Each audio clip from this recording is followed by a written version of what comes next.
When Things Don't Go Your Way. Part 1. The Awakening. Have you ever felt like the universe was conspiring against you? Like no matter how hard you tried, how carefully you planned, everything just kept falling apart? That suffocating feeling when control slips through your fingers like sand, and you're left wondering, why does nothing ever go my way? Let me tell you about Marcus. Marcus was the kind of person who needed everything to be perfect. Not just good, perfect. His coffee had to be exactly 180 degrees. His morning routine, timed to the minute. His work presentations, rehearsed 17 times. He lived in a world where chaos was the enemy and control was his religion. And honestly, he thought he had it all figured out. Until that Tuesday morning when his entire world crumbled in less than 8 hours. It started with the presentation. Marcus had spent 3 weeks preparing for this pitch to a major client. 3 weeks of late nights, skipped dinners, and canceled plans. He knew every slide, every data point, every possible question they could throw at him. He was ready. Or so he thought. The moment he clicked to the 3rd slide, the projector went black. Technical failure. While the IT team scrambled, Marcus tried to continue from memory, but the client's lead investor kept interrupting with questions that went completely off script. By the time they fixed the projector, Marcus had lost his rhythm. His carefully crafted narrative fell apart. The confidence he'd built over 3 weeks evaporated in 3 minutes. After the meeting, his manager Sarah pulled him aside. Her words were professional but cutting. "Marcus, I expected better. This was supposed to be your moment." Your moment. Those words echoed in his head for the rest of the day. During lunch, he barely tasted his food. In the afternoon meeting, he couldn't focus. His colleagues' voices became background noise to the relentless replay of his failure. By the time Marcus got home that evening, he was exhausted. Not physically, but mentally. That special kind of tired that comes from carrying the weight of disappointment all day. He dropped his bag by the door, loosened his tie, and collapsed onto his couch. The silence of his apartment felt heavier than usual. He pulled out his phone, scrolling mindlessly, looking for anything to distract him from his thoughts. Then something caught his eye. A book recommendation that seemed to appear out of nowhere. When Things Don't Go Your Way, by Haimin Sunim. Now, here's what's interesting. Marcus wasn't really a reader. The last book he'd actually finished was probably in college. But something about that title. It felt like the universe was speaking directly to him. Like someone had reached into his chest and pulled out exactly what he was feeling, then printed it on a book cover. Have you ever had that moment? When you see something, a quote, a song, a title, and it's so perfectly timed that it almost feels supernatural? Marcus clicked buy now without thinking twice. The book arrived the next day. That evening, instead of obsessing over work emails or replaying his failed presentation for the 100th time, Marcus made himself a cup of tea and opened to the first page. The opening line hit him like a punch to the gut. Embrace impermanence. Recognize that all aspects of life are transient. He stopped, read it again, and again. Impermanence. Everything is temporary. It sounds simple, doesn't it? almost obvious. But think about it. Really think about it. When was the last time you actually lived like everything was temporary? When did you last look at your problems and truly believe, this too shall pass? Marcus had never thought about it that way.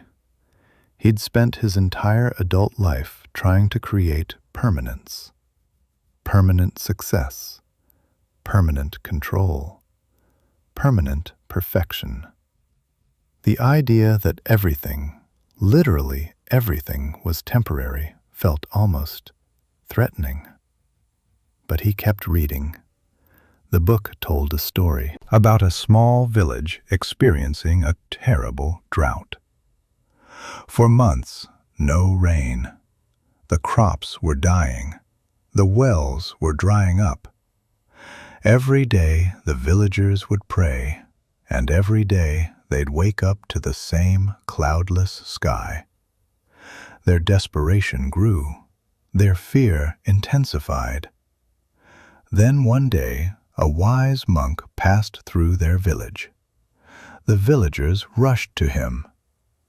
"Holy One, please help us. Why won't it rain? What have we done wrong?" The monk smiled gently and said something that confused them. "Your problem isn't that it's not raining. Your problem is that you've convinced yourselves that suffering is permanent. You've decided that this drought defines your reality. But tell me, has anything in nature ever stayed the same? The seasons change. Day becomes night. Your children grow. Your bodies age. Even the mountains erode. So why do you believe your suffering is the one thing that will last forever?" He paused, letting his words sink in. "This drought will pass, not because of your prayers, but because that's the nature of existence. Nothing, absolutely nothing, remains unchanged. The rain will come, but by then, I hope you'll have learned that the joy it brings will also be temporary. And that's not sad. That's the beauty of life." Marcus set the book down for a moment. His tea had gone cold, but he didn't notice. His mind was racing. "Let me ask you something. Think about the last major problem you faced. Maybe it was a breakup, a job loss, a financial crisis, a health scare.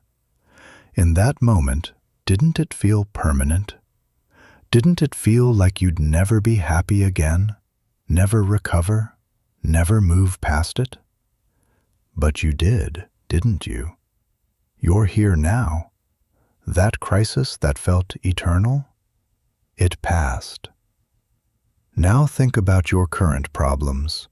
The thing that's keeping you up at night right now. The situation that feels impossible. The relationship that seems broken beyond repair. The dream that appears dead. What if I told you that 5 years from now, you might barely remember it?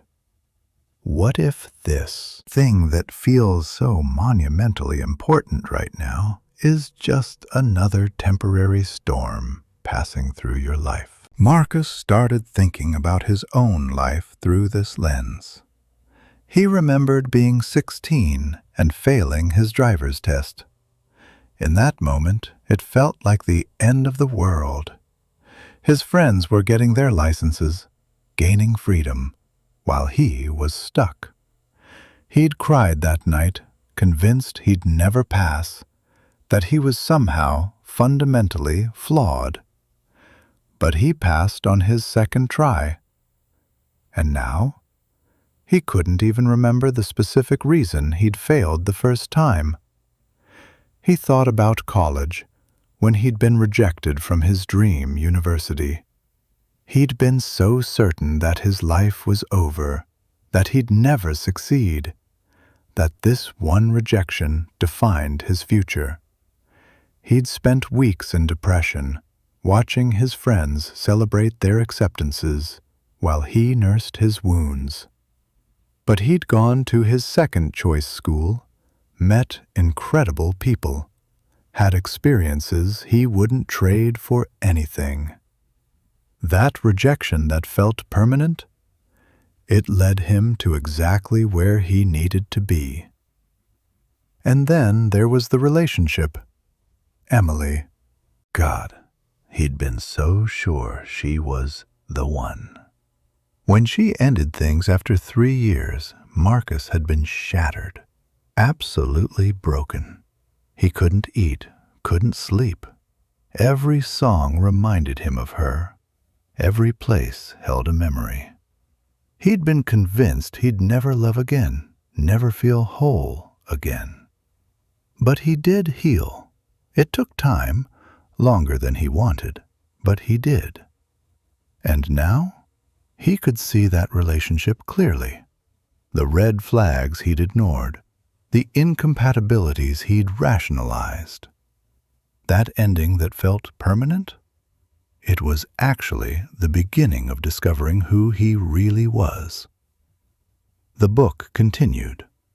We create suffering by holding on to moments we want to last forever and resisting moments we want to end immediately. But life doesn't work that way. Life is like a river, constantly flowing, constantly moving. You can't hold water in your hands. It will slip through your fingers. But while it's there, you can feel its coolness. You can appreciate its clarity. And then you let it go. Marcus felt something shift inside him. It wasn't dramatic, no sudden enlightenment, just a subtle softening, like a knot in his chest was beginning to loosen.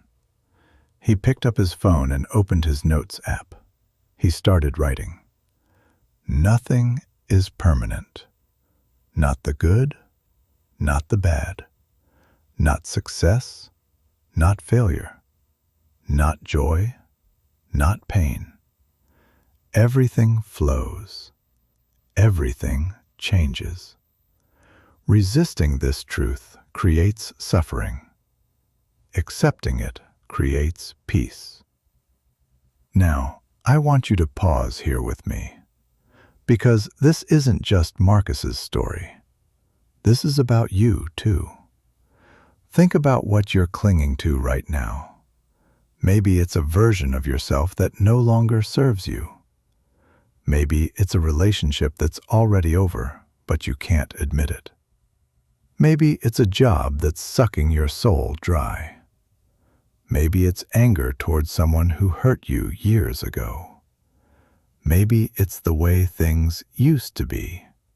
Before the pandemic, before the loss, before everything changed. What would happen if you loosened your grip? Not gave up, that's different, but just loosened your grip. Acknowledged that this thing you're holding so tightly is temporary anyway. That fighting against change is like fighting against the tide. Marcus spent the next hour just sitting with this idea. The failed presentation that had felt like a career-ending disaster this morning? Temporary. His manager's disappointment? Temporary.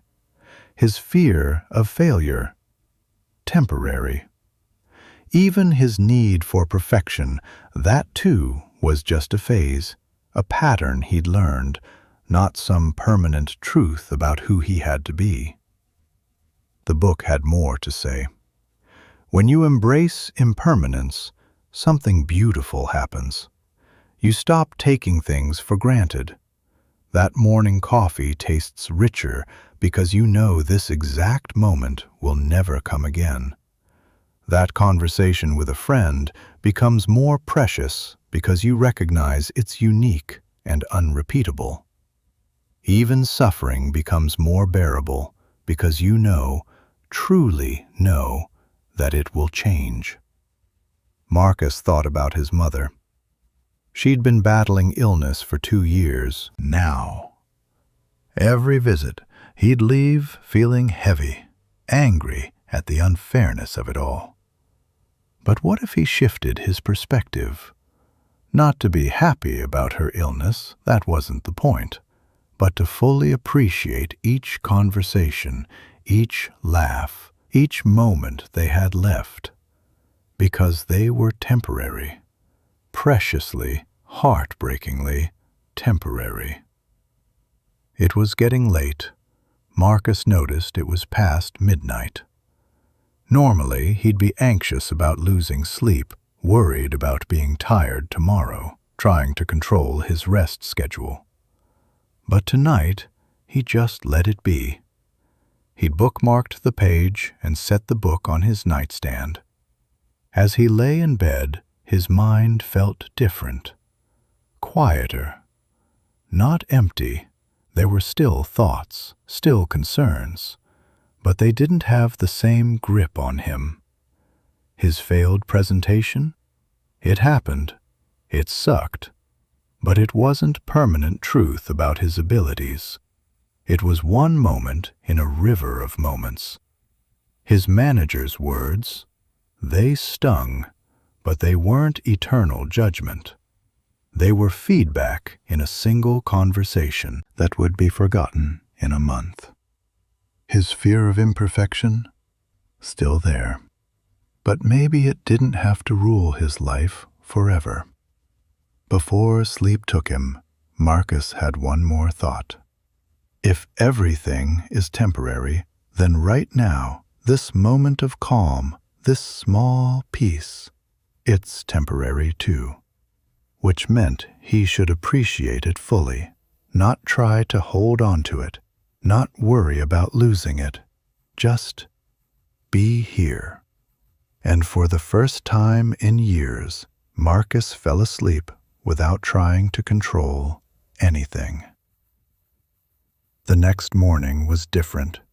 Not dramatically, Marcus didn't wake up as a completely transformed person, but something had shifted. When his alarm went off, he didn't immediately start planning his day with military precision. He just got up. His coffee was slightly cooler than usual. Normally, this would irritate him, but today he noticed he was okay with it. It was just coffee. This moment was temporary. The next cup would be different. On his commute, there was unexpected traffic.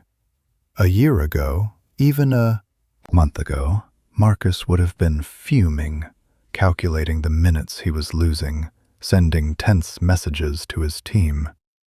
But today, he took a breath and thought, this traffic is temporary. My frustration is temporary. Maybe I can just be here. He arrived at the office 15 minutes late, something that would usually trigger a spiral of anxiety and apologies. But when Sarah saw him, she just nodded. No comment about yesterday, no mention of his tardiness. The world kept spinning. And Marcus realized something profound. Most of the permanence he'd been afraid of existed only in his mind. That evening, he returned to the book, ready for the next lesson. He'd learned about impermanence, that everything changes, nothing lasts. But what came next would challenge him even more deeply, because knowing that things are temporary is one thing. Learning to be grateful while they're here?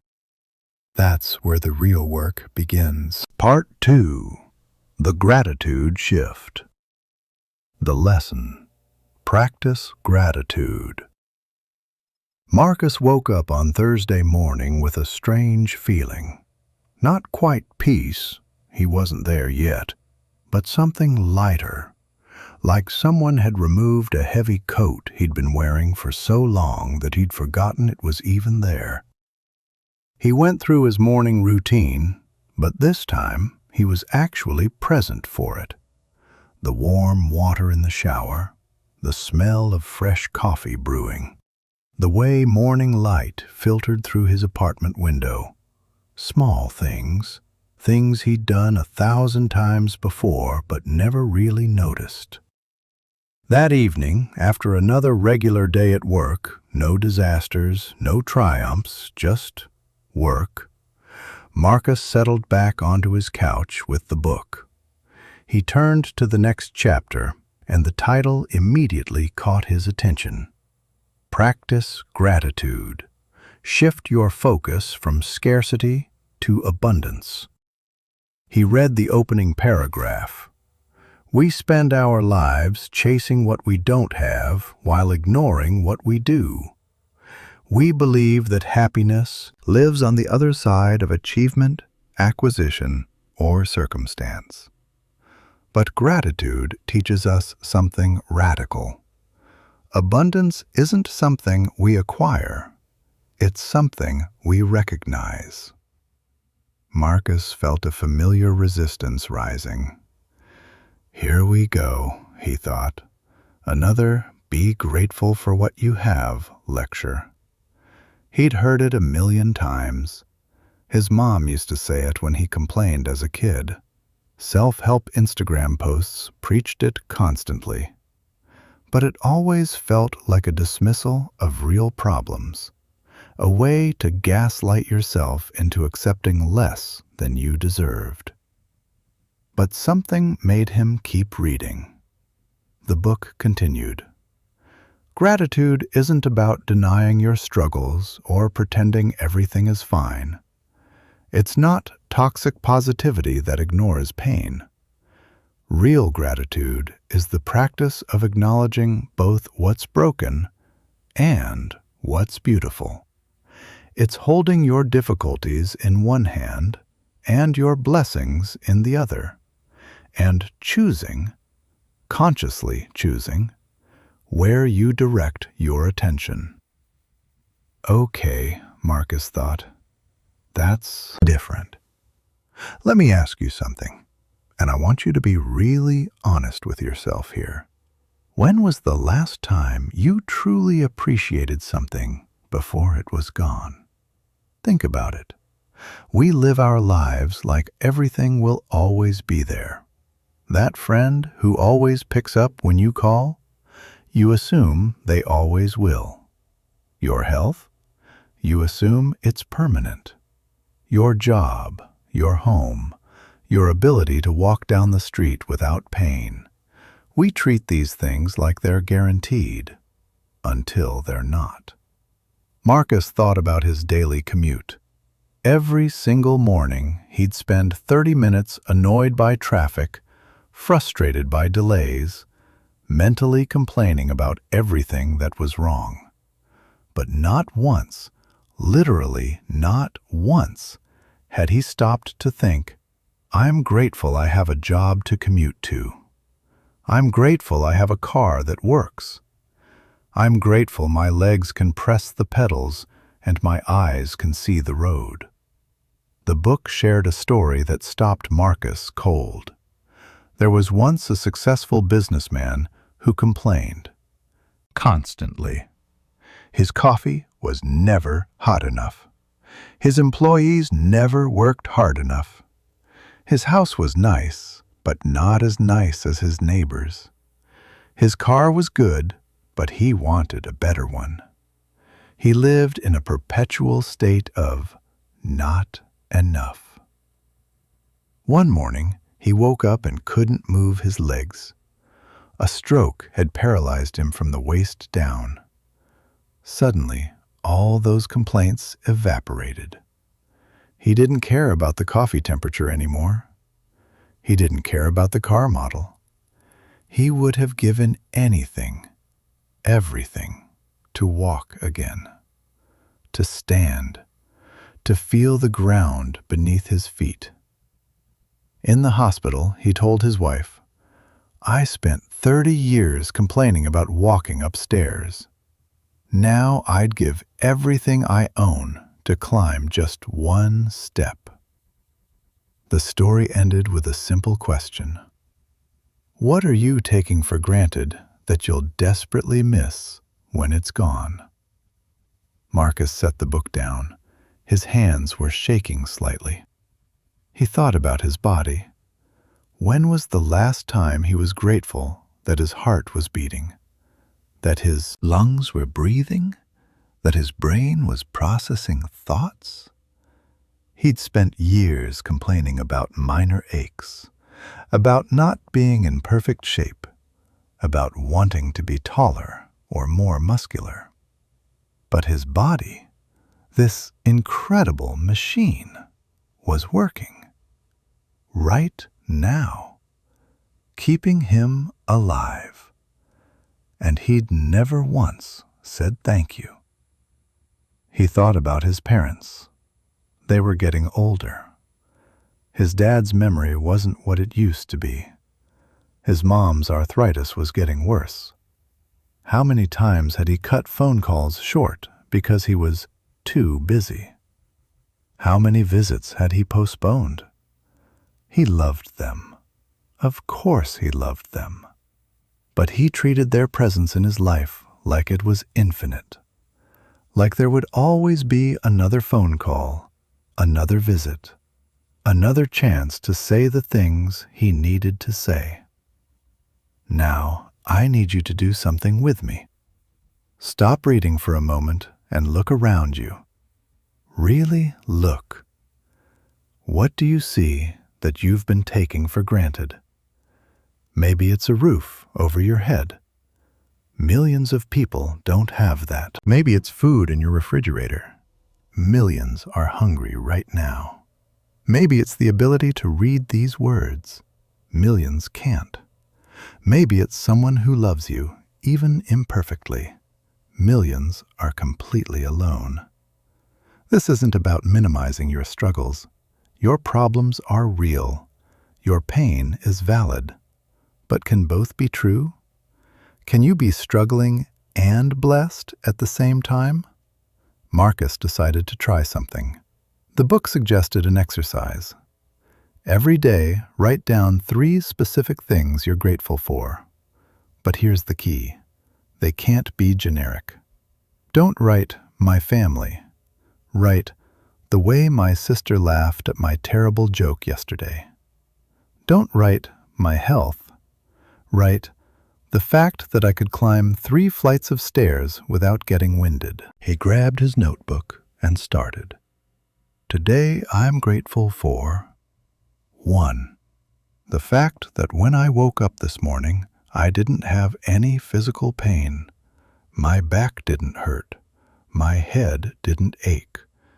I just felt normal. And normal is a miracle I've been ignoring. 2. My colleague Jake, who covered for me in the meeting yesterday when I zoned out. He didn't have to do that. He didn't even mention it afterward. 3. This apartment. It's not perfect. It's not huge. But it's warm, it's safe, and it's mine. There was a time in my life when I shared a tiny room with 2 other people and dreamed of having my own space. Writing those 3 things took less than 2 minutes. But something happened as he wrote them. His chest felt fuller, like someone had turned on a light in a room that had been dark for years. The book explained why. Gratitude literally rewires your brain. When you consistently focus on what you have rather than what you lack, your neural pathways begin to change. You start noticing more good things. Not because your life suddenly got better, but because you trained your mind to see what was already there. Marcus kept reading. The next section talked about something called hedonic adaptation, the tendency for humans to return to a baseline level of happiness regardless of positive or negative events. You get a promotion? You're thrilled for a week. Then it becomes normal. You buy your dream car, exciting for a month, then it's just a car. We adapt to everything. The good becomes baseline, and then we need more to feel that spark again. But gratitude, the book explained, was the antidote. When you practice gratitude, you interrupt hedonic adaptation. You consciously refuse to take things for granted. You look at the normal and see the miracle. The next day, Marcus tried something new. During his morning routine, instead of rushing through on autopilot, he paused at each step. Hot water in the shower? He thought, I'm grateful for indoor plumbing. Billions of people throughout history didn't have this. Even today, millions don't. Fresh coffee? I'm grateful I can afford this small luxury. Grateful my taste buds work. Grateful for the farmers who grew these beans. His reflection in the mirror? I'm grateful for my eyes that can see, for the face my parents gave me, for the years I've been alive to become this person. It felt awkward at first, almost performative, like he was forcing positivity. But he kept going. At work, during the team meeting, Sarah mentioned that the client from his failed presentation had decided to give them another chance. They wanted to reschedule for next week. Old Marcus would have immediately spiraled into anxiety. Another chance to fail, more pressure, more ways to disappoint everyone. But this Marcus, this slightly different version, thought, I'm grateful they're giving us another shot. Not every client would. This is an opportunity, not a burden. Sarah noticed something different in his response. You seem calmer lately, she said after the meeting. Marcus smiled, just trying a new approach. That evening, Marcus was walking home from the subway when he saw something that would change his perspective even more deeply. There was a man sitting on the sidewalk, homeless, clearly. His clothes were worn, his face weathered by years of outdoor living. He had a small cardboard sign that read, Anything helps. God bless.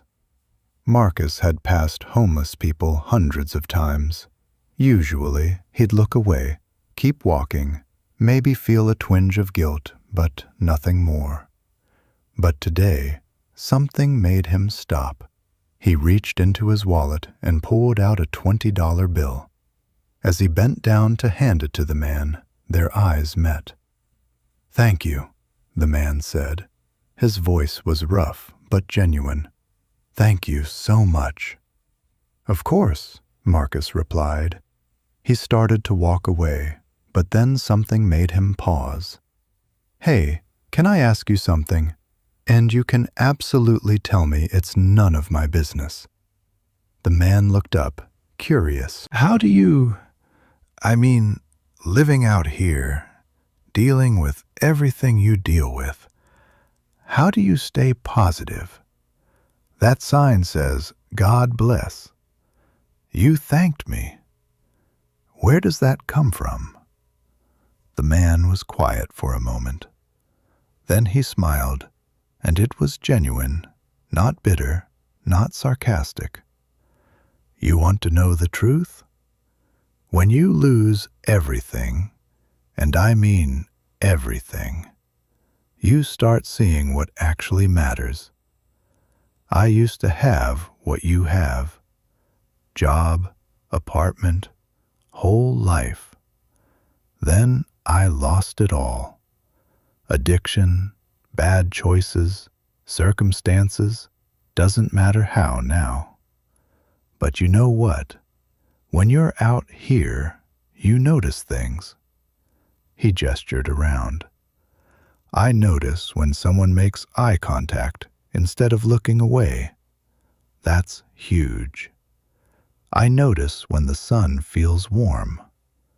I notice when someone shares their food.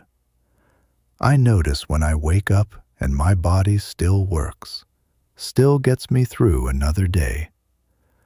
Most people with everything miss all of that. They're too busy wanting more to see what they got. Marcus felt like he'd been punched in the chest. "You think I'm the one who needs help?" the man continued, not unkindly. "And yeah, I do. But you look stressed, man. You look like you're carrying the world. Maybe you need help too. Different kind of help." Marcus stood there, speechless. This man, who had every reason to be bitter, angry, resentful, was teaching him about gratitude. "What's your name?" Marcus finally asked. "Raymond." "Raymond, I'm Marcus. And thank you. Really.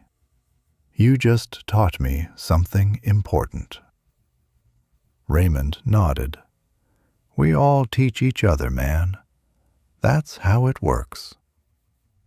As Marcus walked the rest of the way home, his mind was racing. Here was a man with nothing, literally nothing by society's standards, practicing gratitude naturally, while Marcus, with his apartment and job and health and opportunities, had been living in a constant state of complaint. That night, his gratitude journal entry was different. Today I'm grateful for 1. Meeting Raymond, for the reminder that perspective is everything, and that gratitude isn't about having everything, it's about recognizing anything. 2. The ability to help someone, even in a small way. Not everyone has $20 to spare. I do. That's not nothing. 3.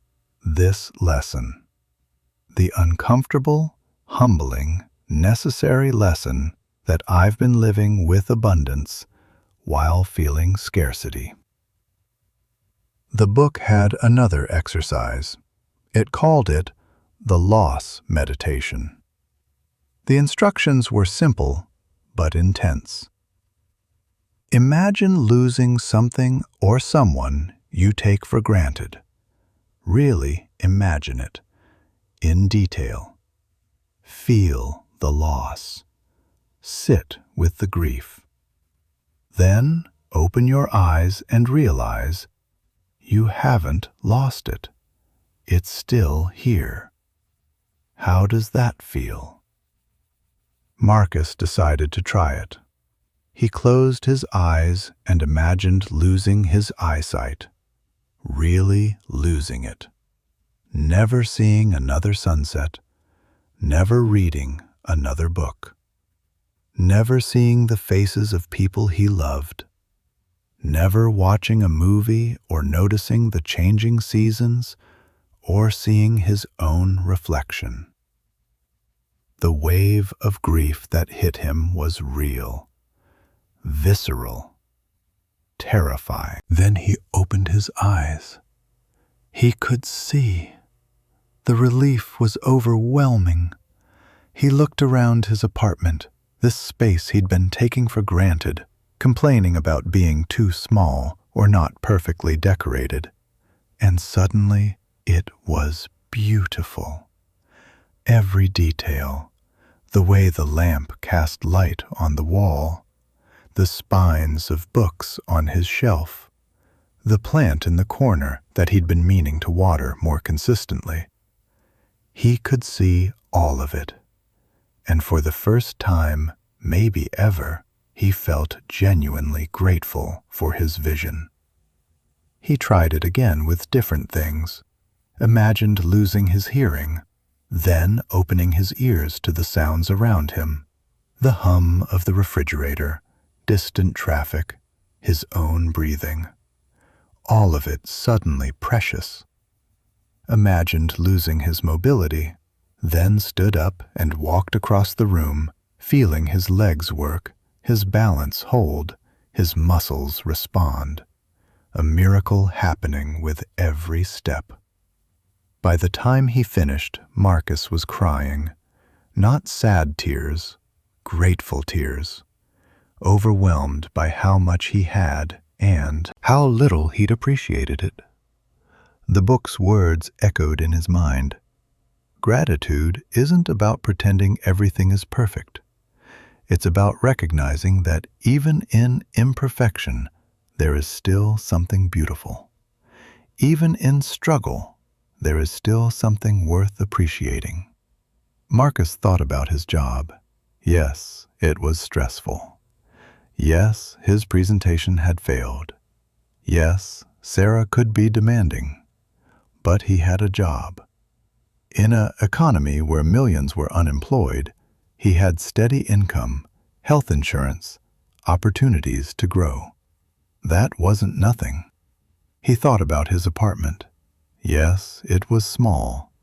Yes, the neighbors were noisy sometimes. But it was safe.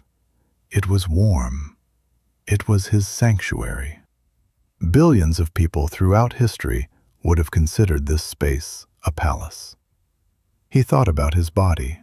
Yes, he could be fitter. Yes, he had occasional back pain, but his body worked. It healed itself. It processed food into energy. It fought off infections. It carried him through each day. And he'd spent years criticizing it instead of thanking it. Over the next week, Marcus committed to the gratitude practice fully. Every morning, 3 specific things. Every evening, reflecting on moments he could have missed if he wasn't paying attention. Something started to shift. Not overnight, real change never is. But gradually, subtly, he noticed himself complaining less, appreciating more, feeling lighter. When his coffee was cold, instead of irritation, he thought, "I'm grateful I can afford coffee. Grateful my taste buds work. Grateful for this moment of pause in a busy day." When traffic was bad, instead of rage, he thought, "I'm grateful for this car. Grateful I'm healthy enough to drive. Grateful I have somewhere to go." When Sarah gave critical feedback, instead of defensiveness, he thought, "I'm grateful she cares enough to help me improve. Grateful I work somewhere that values growth. Grateful for another chance to get better." His colleagues started noticing. "What's different about you?" his friend David asked during lunch one day. "You seem, I don't know, less stressed?" Marcus smiled. "I'm working on something, trying to see what I have instead of what I don't." David raised an eyebrow. "That's very zen of you. What, did you start meditating or something?" "Something like that." Marcus paused. "Can I ask you something? When's the last time you felt really grateful for something?"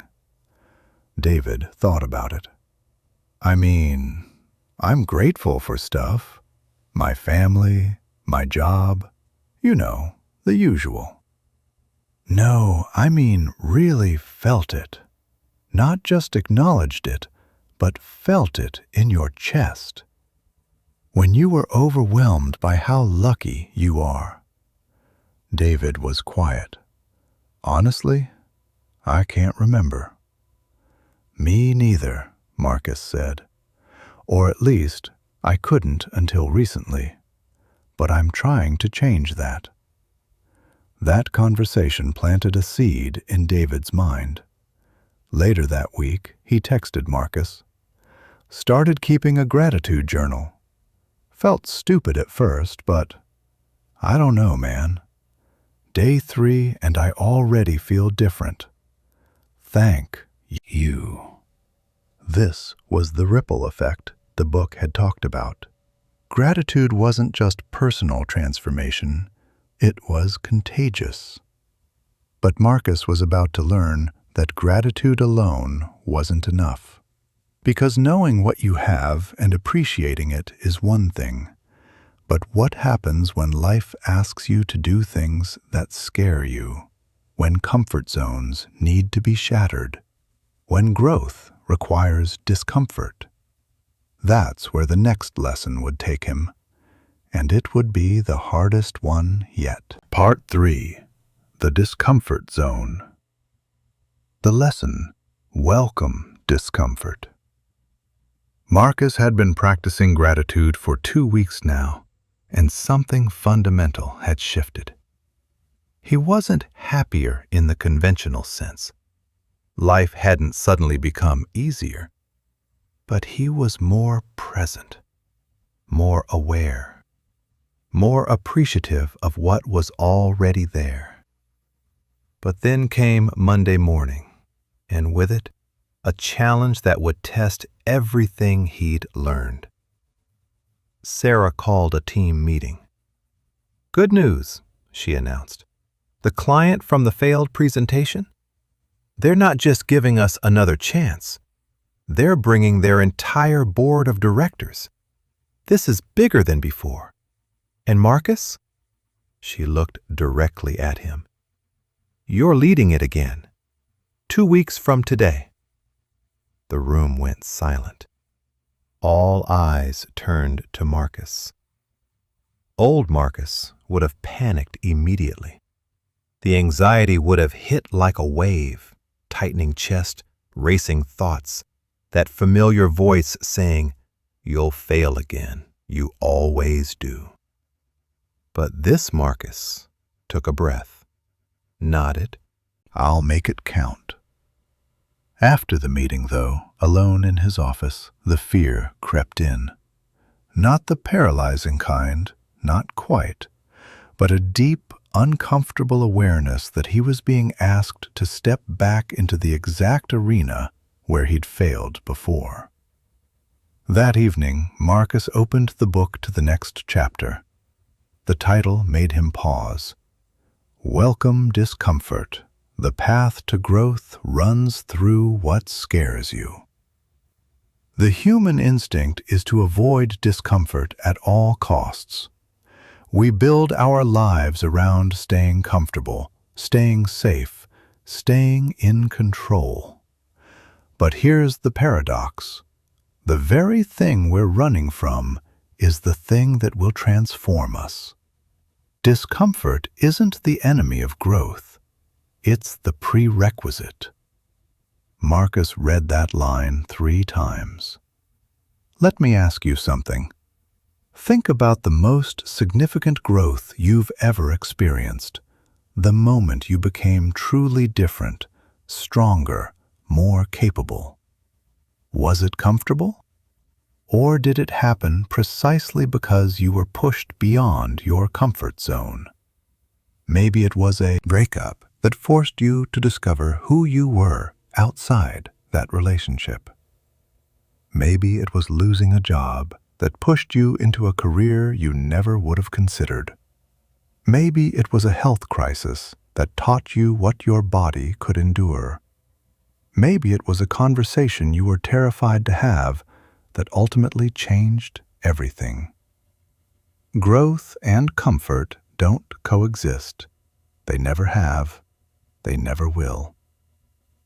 The book continued with a story that felt uncomfortably familiar. There was once a young man who dreamed of climbing mountains. He read every book about mountaineering. He studied every technique. He bought all the right equipment. But he never actually climbed. Because when he stood at the base of even a small mountain, fear paralyzed him. One day, a guide approached him. "You've been coming here for months," she said.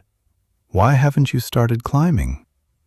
"I'm not ready," the young man replied. "I need to prepare more, get stronger, learn more." The guide smiled. "You'll never be ready.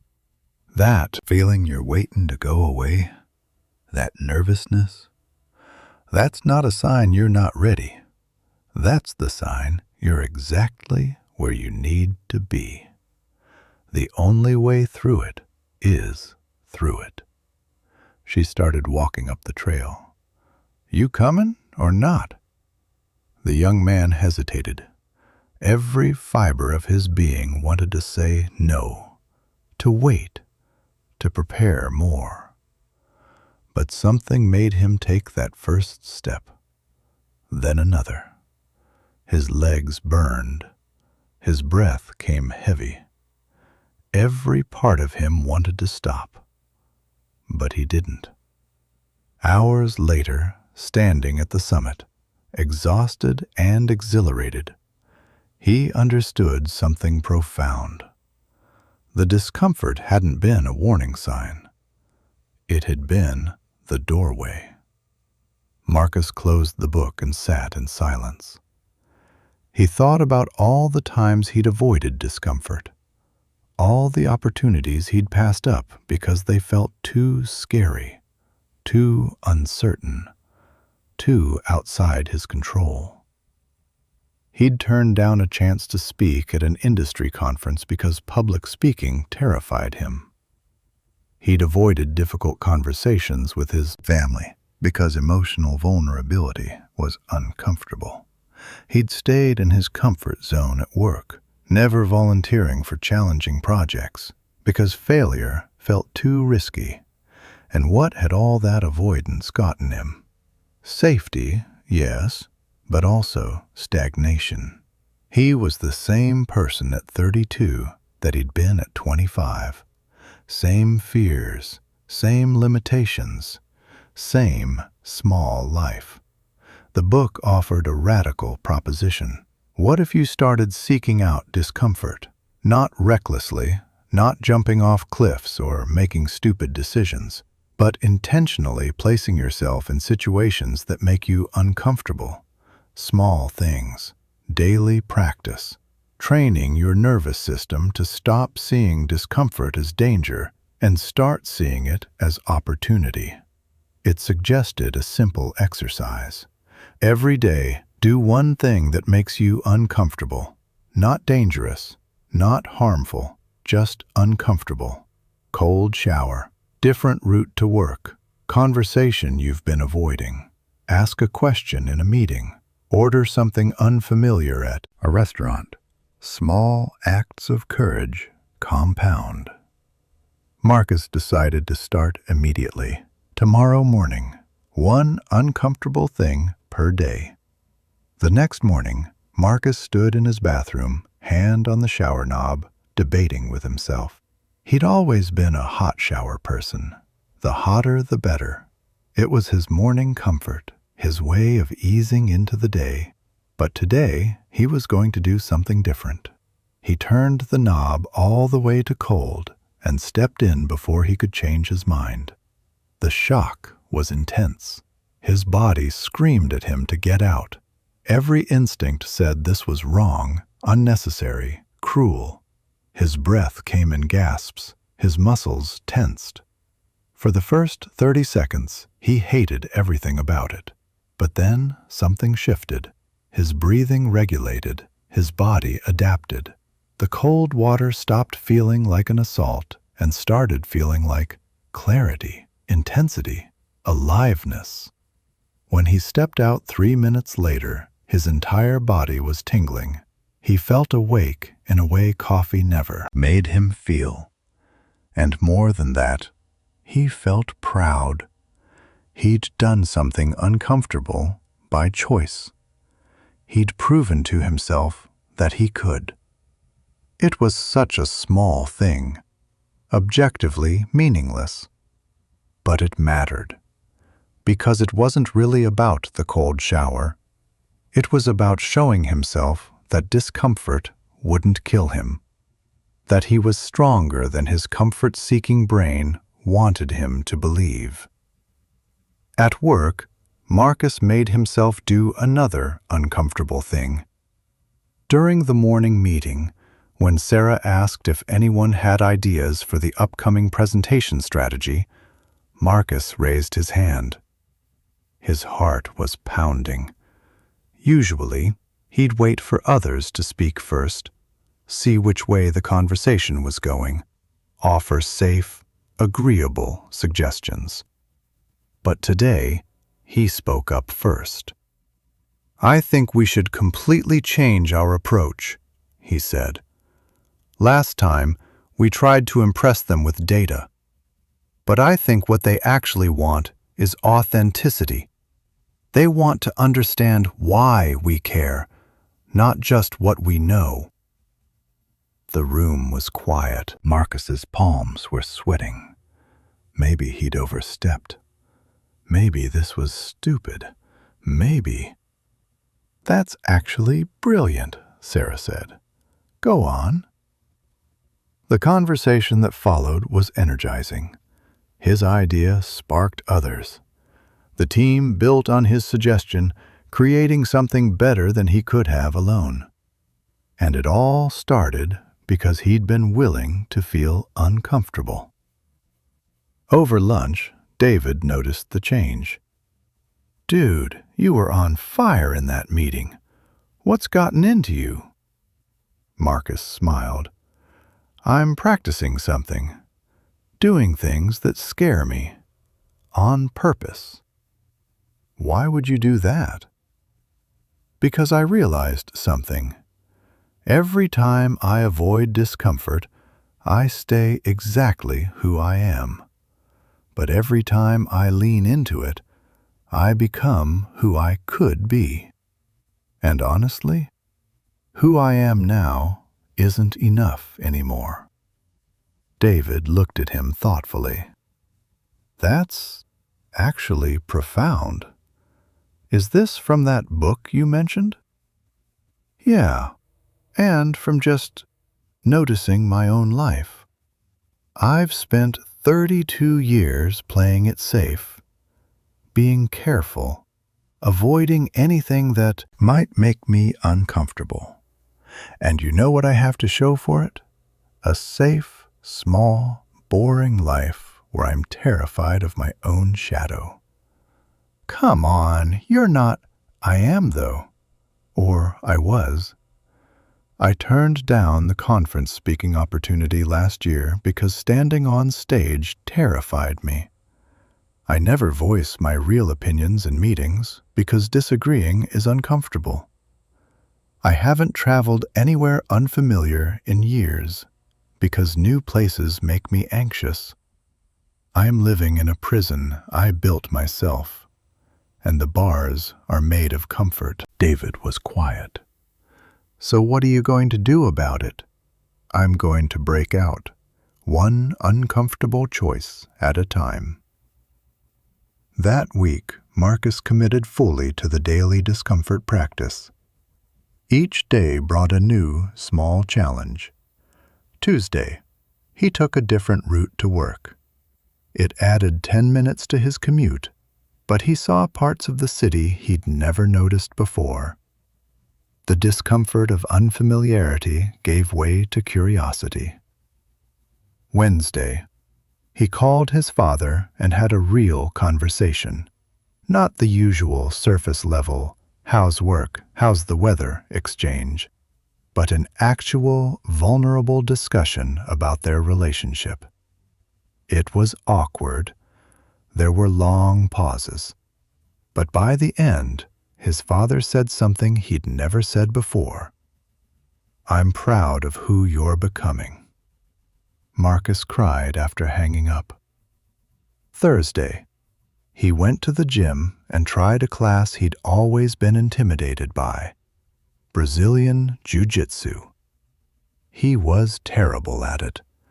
Everyone else seemed to know what they were doing while he fumbled through basic moves. But by the end, sweaty and humbled, he'd made 2 new friends and learned that being bad at something is just the first step to being okay at something.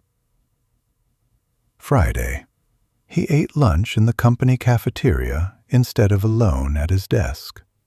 He sat with people he didn't know well and joined their conversation.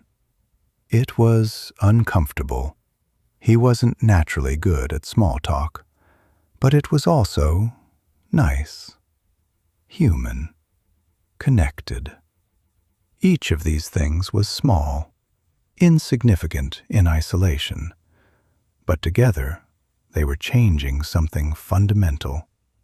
Marcus was learning that the discomfort he'd spent his life avoiding was actually just temporary sensation, not danger, not harm, just his nervous system saying, "This is new, this is different, pay attention." And he was learning that on the other side of that discomfort was almost always something valuable: growth, connection, confidence, discovery. The book explained it scientifically. Your comfort zone is like a muscle. The less you use it, the weaker it gets. But every time you voluntarily step outside it, you make it a little bitter. Eventually, things that once terrified you become routine, not because you've eliminated fear, but because you've changed your relationship with it. But Marcus's real test was still coming. The presentation. The exact scenario where he'd failed before, now amplified with even higher stakes. As the date approached, the anxiety built. Despite all his progress, despite the daily discomfort practice, despite everything he'd learned, when he thought about standing in front of that boardroom again, his body responded with familiar fear. 3 days before the presentation, Marcus had a moment of crisis. He was rehearsing in his apartment, practicing his delivery, when suddenly his throat closed up. His mind went blank. The old panic flooded back.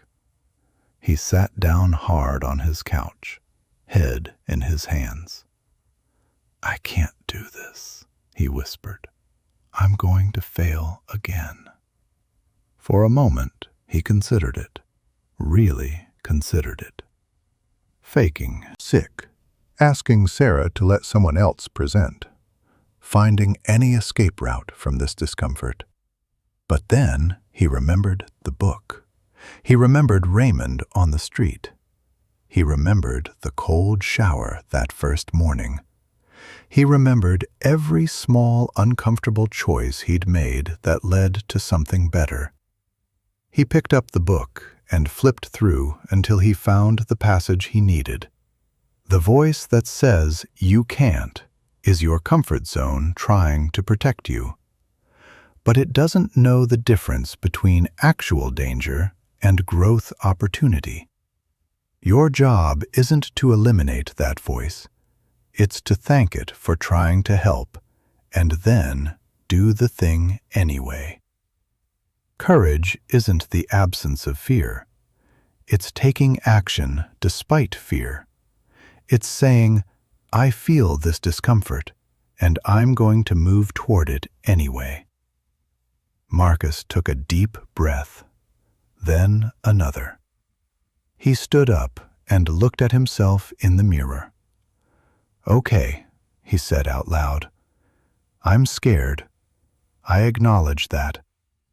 But I'm doing this anyway. Not because it's comfortable, but because it matters. Not because I'm guaranteed to succeed, but because the attempt itself is growth." He went back to practicing, and this time, when the anxiety came, he didn't fight it.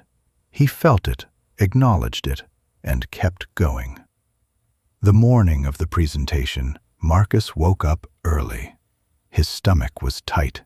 His hands were slightly shaky, but instead of spiraling, he did his cold shower, longer than usual, 5 full minutes.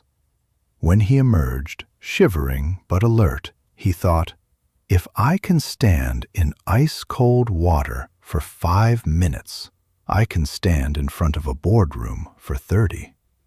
He arrived at the office an hour early, went through his slides one final time. Not obsessively, he knew the material, but enough to feel prepared. Sarah found him in the conference room. "You ready?" Marcus looked at her honestly. "I'm terrified, but yeah, I'm ready." She smiled, a real smile, not her usual professional one. "Good. Using fear is better than denying it." The boardroom filled up, more people than last time, higher stakes than last time. Marcus felt every eye on him as he stood up to present. His hands were shaking as he clicked to the first slide. His voice was slightly unsteady as he said his opening line. But he didn't stop. He didn't freeze. He kept going. And something remarkable happened. About 5 minutes in, he hit his rhythm. The nerves didn't disappear. They were still there, buzzing in the background. But they didn't control him. He channeled that nervous energy into passion, into emphasis, into connection with his audience.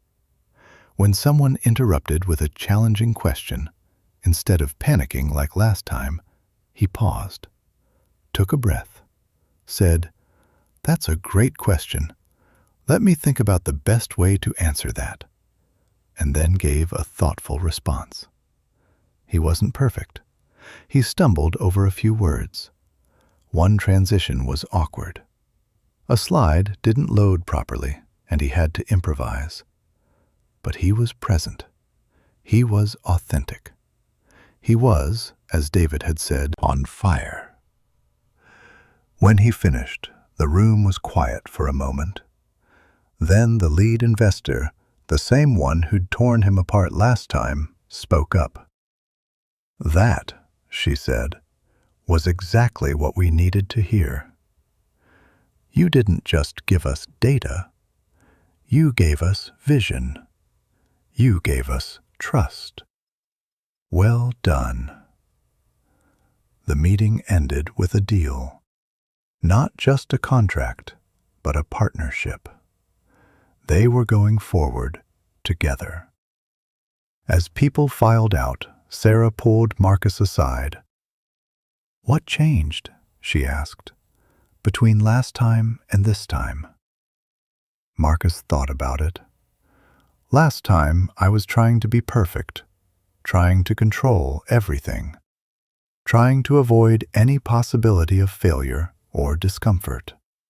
And that fear made me freeze. And this time? This time, I accepted that I was going to be uncomfortable, that I might fail, that I couldn't control everything. And somehow, accepting all that made me free. I wasn't fighting my fear, I was using it."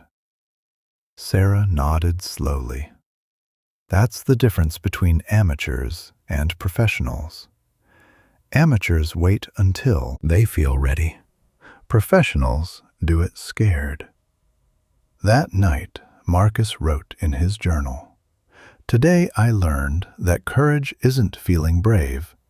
It's feeling terrified and doing it anyway. It's welcoming discomfort as a teacher instead of treating it as an enemy. Every time I lean into what scares me, I become a little bigger. My comfort zone expands, and the person I'm becoming is so much more than the person I was." The cold shower was never about the water. The difficult conversation was never about the words. The presentation was never about the slides. They were all about proving to myself that I can handle discomfort, that I'm stronger than my fear, that growth and comfort can't coexist, so I have to choose, and I choose growth. But Marcus was about to face a different kind of discomfort. Because welcoming fear is one thing. But what about letting go?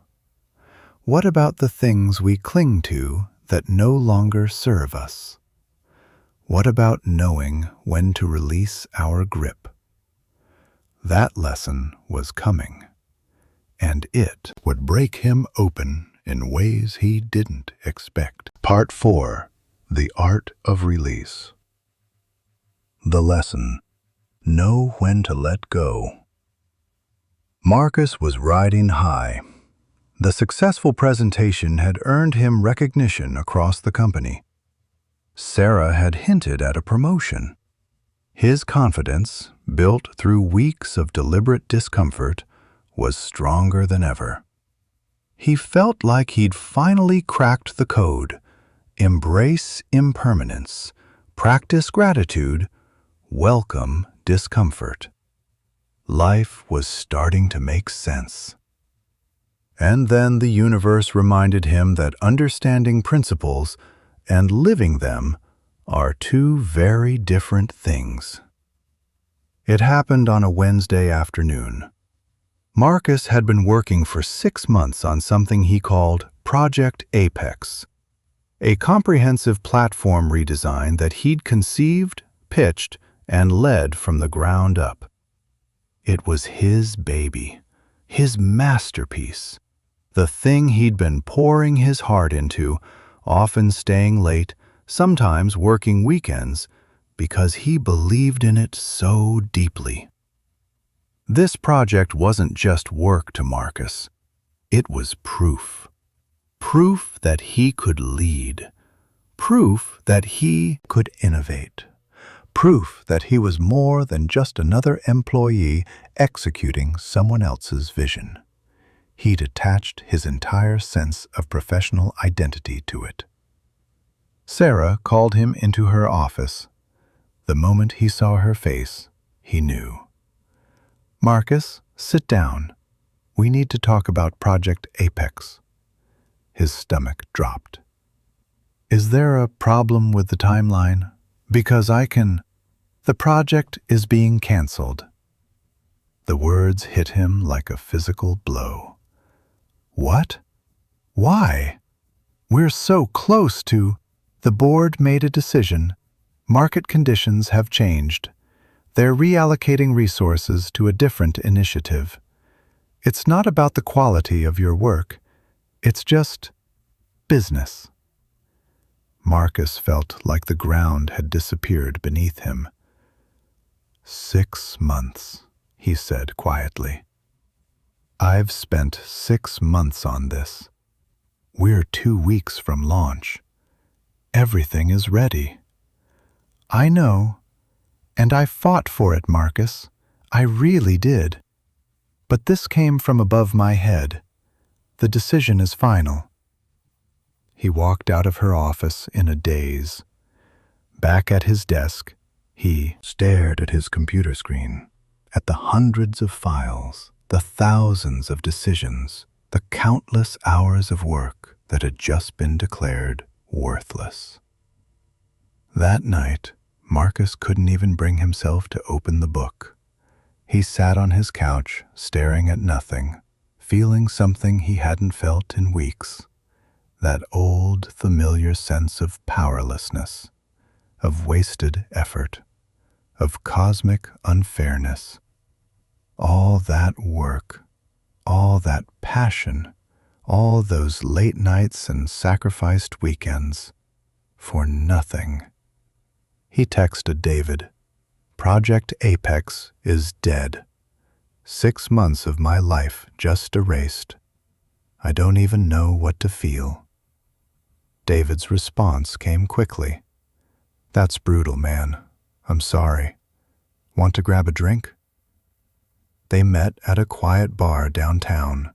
Marcus was on his second beer, staring into the amber liquid like it held answers, when David finally spoke. "You know what I think the worst part is? It's not even that the project got canceled.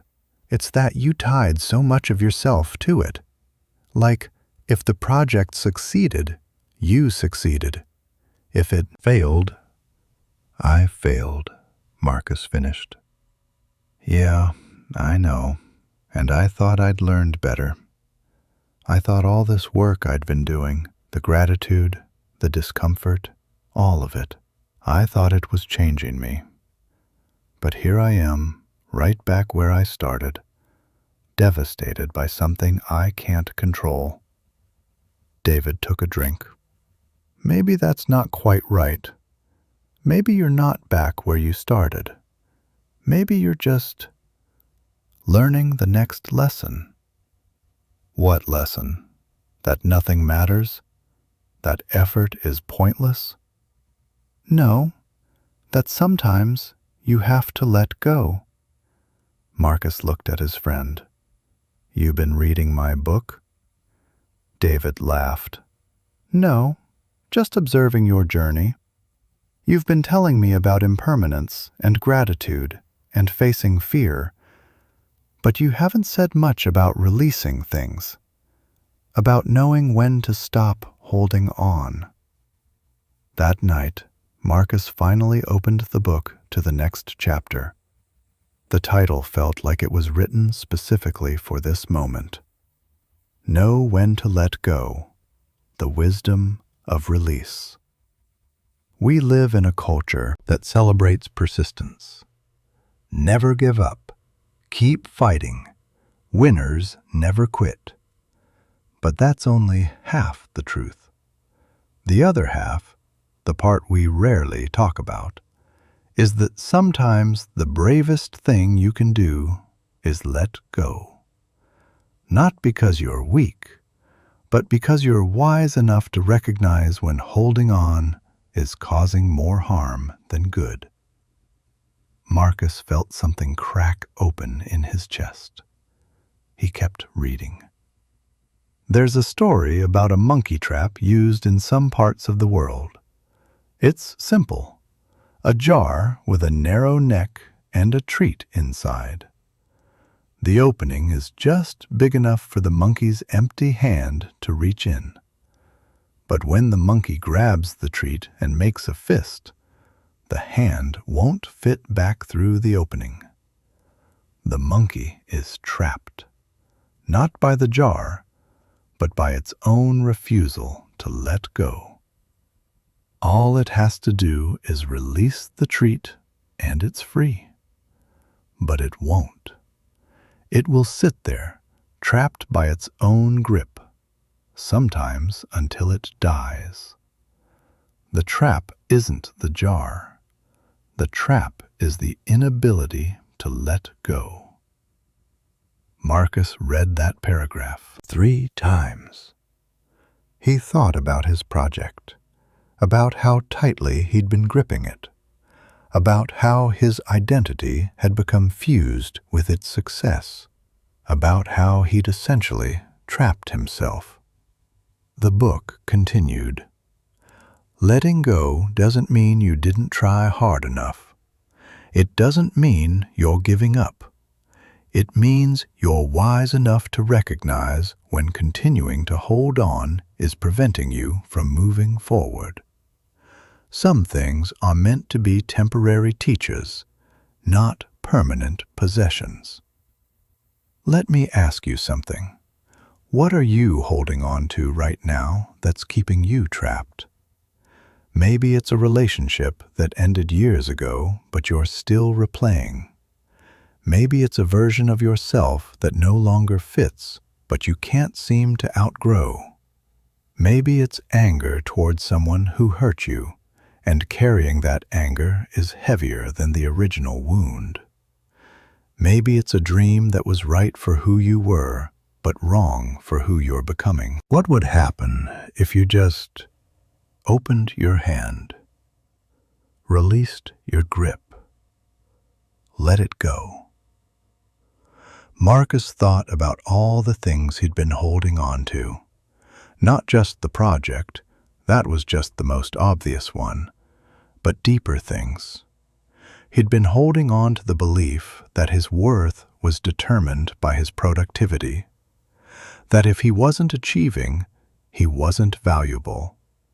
He'd been holding on to resentment toward his ex-girlfriend, Emily, even though they'd broken up 3 years ago. Every time he saw couples, he felt that old bitterness resurface. He'd been holding on to the person he thought he should be, the perfect employee, the son who never disappointed his parents, the friend who always had it together, even though that person was exhausting to maintain. He'd been holding on to control, or the illusion of it, desperately trying to make life go according to his plan instead of learning to dance with uncertainty. The book shared another story. A woman spent years caring for her elderly mother. It was exhausting, thankless work. Her mother had dementia and didn't recognize her anymore. Friends suggested hiring professional care, but the woman refused. "She's my mother," she'd say. "I can't just abandon her." One day, her therapist asked, "Are you keeping her at home because it's best for her, or because you can't let go of the role of being needed? Because you've defined yourself as the daughter who sacrifices everything for so long that you don't know who you'd be without that identity?" The question shattered something. The woman realized she'd been holding on not out of love, but out of fear. Fear of being seen as selfish. Fear of losing the moral high ground. Fear of discovering who she was when she wasn't in caretaker mode.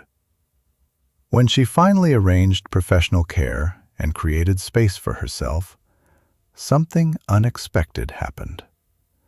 She visited her mother more joyfully. She was more present because she wasn't exhausted, and she discovered parts of herself that had been dormant for years. Letting go didn't mean she loved her mother less. It meant she loved them both enough to release a dynamic that was harming everyone. Marcus felt that story in his bones. How many things was he holding on to out of fear rather than love? Out of identity rather than necessity? He thought about Project Apex again. He'd been so invested in it, not because it was objectively the best thing for the company. Maybe the board was right about the market conditions, but because it was his. Because it proved something about him. Because letting it go felt like admitting he'd wasted time, made bad choices, failed. But what if the 6 months wasn't wasted? What if he'd learned invaluable lessons? What if those skills and insights could be applied to something better? What if holding on to this dead project was preventing him from seeing new opportunities? The book offered a practice. Write a letter to what you need to let go of. Thank it for what it taught you. Acknowledge why it mattered. Then consciously release it. You can even perform a physical ritual. Burn the letter, tear it up, bury it. The symbolism matters. You're telling your brain, this chapter is closed. Marcus got out his journal and started writing. Dear Project Apex, for 6 months you were my purpose, my proof, my meaning. I poured everything into you, my time, my creativity, my identity. When I worked late on you, I felt important. When I solved problems for you, I felt capable. You were going to be the thing that showed everyone who I really was.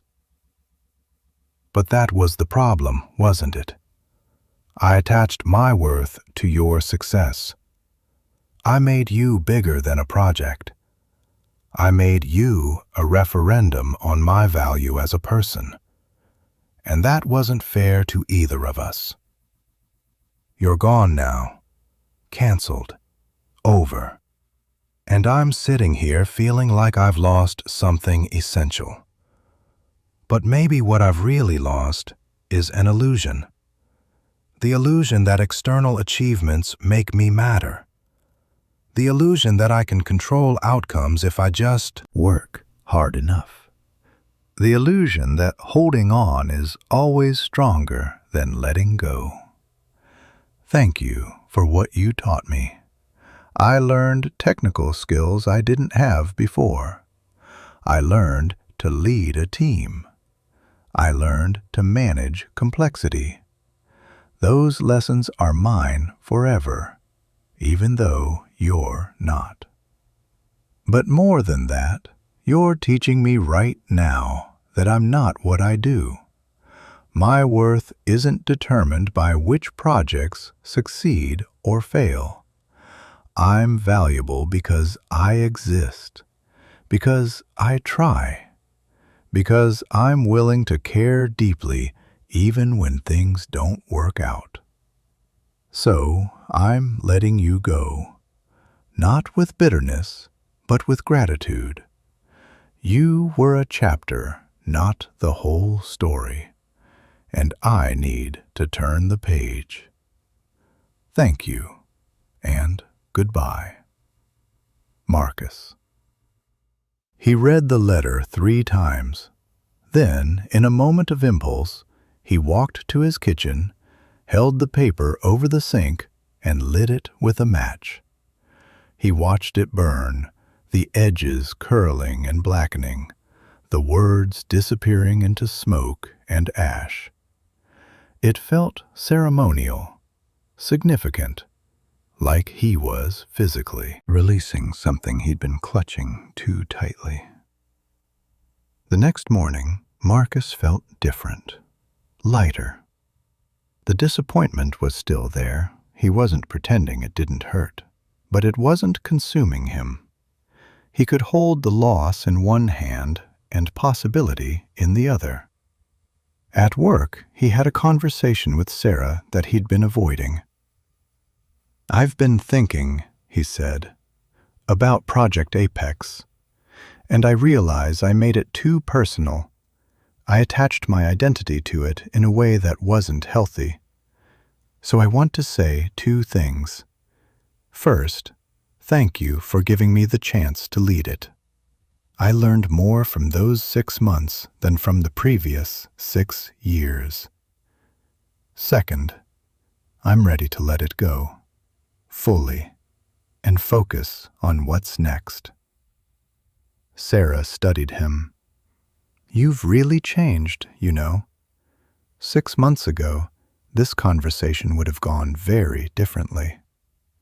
6 months ago, I was a different person. What changed you?" Marcus thought about how to answer.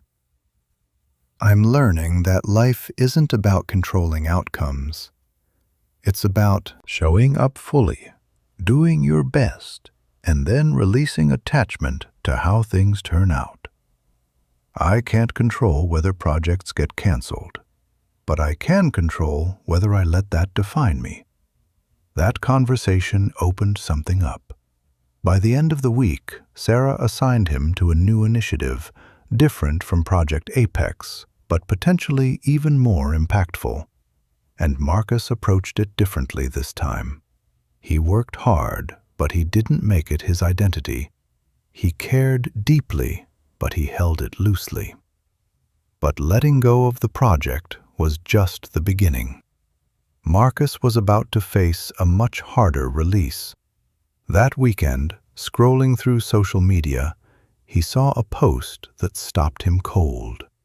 Emily, his ex from 3 years ago, was engaged. The photo showed her laughing, radiant, with a ring on her finger and a man's arm around her. The old Marcus would have spiraled, would have compared himself to this new guy, would have replayed their relationship, wondering what he did wrong, feeling that familiar cocktail of jealousy and regret and wounded pride. But this Marcus felt something different, A pang, yes, a momentary ache, but underneath it, something unexpected. Relief. Because in that moment, he realized he'd been carrying her with him for 3 years. Not the real Emily. He barely knew who she was now. But the idea of her. The unfinished business. The story he told himself about what could have been. The victim narrative, where she was the villain and he was the wounded hero. He'd been holding on to that story because it was easier than facing the truth. The relationship ended because they weren't right for each other. Not because either of them was bad or wrong, but because sometimes good people just don't fit. And by holding on to that old story, he'd prevented himself from fully opening up to anyone new. He'd been dating, but always with one foot out the door, always with that ghost of Emily standing between him and real connection. Marcus looked at the photo again. Really looked at it. Emily looked happy, genuinely happy. And he felt something surprising. He was happy for her. He opened his notes app and typed, "I release you, Emily. Not with anger, but with gratitude for what we shared. You taught me about love, even though our version didn't last. You showed me parts of myself I needed to see. But holding on to what we were is preventing me from discovering what I could be. So I'm letting go, not because you weren't important, but because you were. Important enough to honor by releasing. I wish you joy. I wish you love. And I wish myself the freedom to find both of those things too, without carrying you with me anymore." He didn't send it to her. That wasn't the point. The point was releasing his grip, opening his hand, creating space.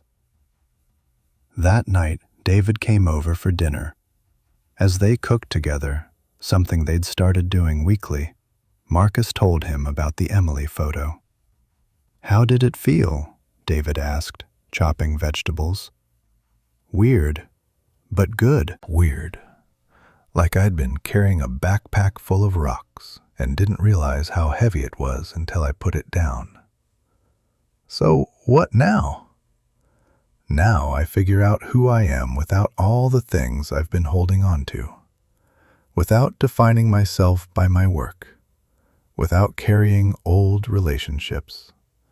Without trying to be the person everyone expects. Just who I actually am. David smiled. "And who's that?" "I'm still figuring it out. But I think that's the point. You can't discover who you really are while you're busy holding on to who you used to be." The book's final words on letting go resonated deeply with Marcus. The art of release isn't about not caring. It's about caring so much that you're willing to let things transform, evolve, or end rather than clutching them in a form that no longer serves anyone. Trees let go of their leaves not because the leaves don't matter, but because holding on to them through winter would kill the tree. Let go so you can grow. Let go so you can live. Let go so you can become. Marcus wrote in his journal that night, "I'm learning that strength isn't about how tightly you can hold on. It's about knowing when to release. I'm letting go of Project Apex. I'm letting go of Emily. I'm letting go of the version of myself that needed everything to be perfect. I'm letting go of the belief that my worth comes from achievement. I'm letting go of control, or the illusion that I ever had it. And with every release, I feel lighter. not empty, lighter, like I'm making room for something new, something better, something I can't even imagine yet because my hands have been too full to receive it. Letting go isn't giving up. It's making space. It's trusting. It's saying yes to the unknown by releasing the known. It's one of the hardest and most necessary things I've ever learned to do. But Marcus wasn't done learning yet, because embracing impermanence, practicing gratitude, welcoming discomfort, and knowing when to let go were all internal work. Powerful work. Transformative work. But what about when life handed you actual difficulties? Not just uncomfortable feelings or attachment issues, but real, concrete problems. How do you maintain all this wisdom when things genuinely go wrong? That lesson was coming, and it would test everything he'd learned. Part 5. The Crucible. The lesson: view difficulties as opportunities. Marcus had been on this journey for 4 months now. 4 months of intentional growth, of uncomfortable choices, of releasing old patterns and discovering new ones. He felt different, fundamentally different, from the person who'd picked up that book after a failed presentation. But life, as it tends to do, was about to test whether his transformation was real or just theoretical. It started with a phone call at 2:47 a.m. on a Tuesday. Marcus jerked awake, heart pounding, fumbling for his phone in the darkness. Calls at this hour were never good news. "Hello?" "Marcus." It was his sister, and her voice was shaking. "It's Dad. He had a stroke. We're at Memorial Hospital. You need to come now." The drive to the hospital was a blur. Marcus's hands gripped the steering wheel so tightly his knuckles were white. His mind raced through worst-case scenarios, each one more terrifying than the last. All those lessons about impermanence and letting go suddenly felt academic, distant, useless in the face of real crisis. At the hospital, his mother and sister were in the waiting room. His mother's eyes were red, her face pale. When she saw Marcus, she broke down, and he held her while she sobbed into his shoulder. "They're running tests," his sister Maya explained quietly. "It was a significant stroke. They don't know yet how much damage, how much recovery is possible." Marcus felt like he couldn't breathe.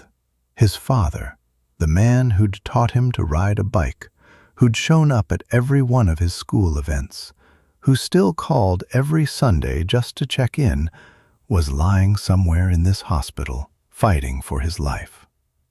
The next 72 hours were the longest of Marcus's existence.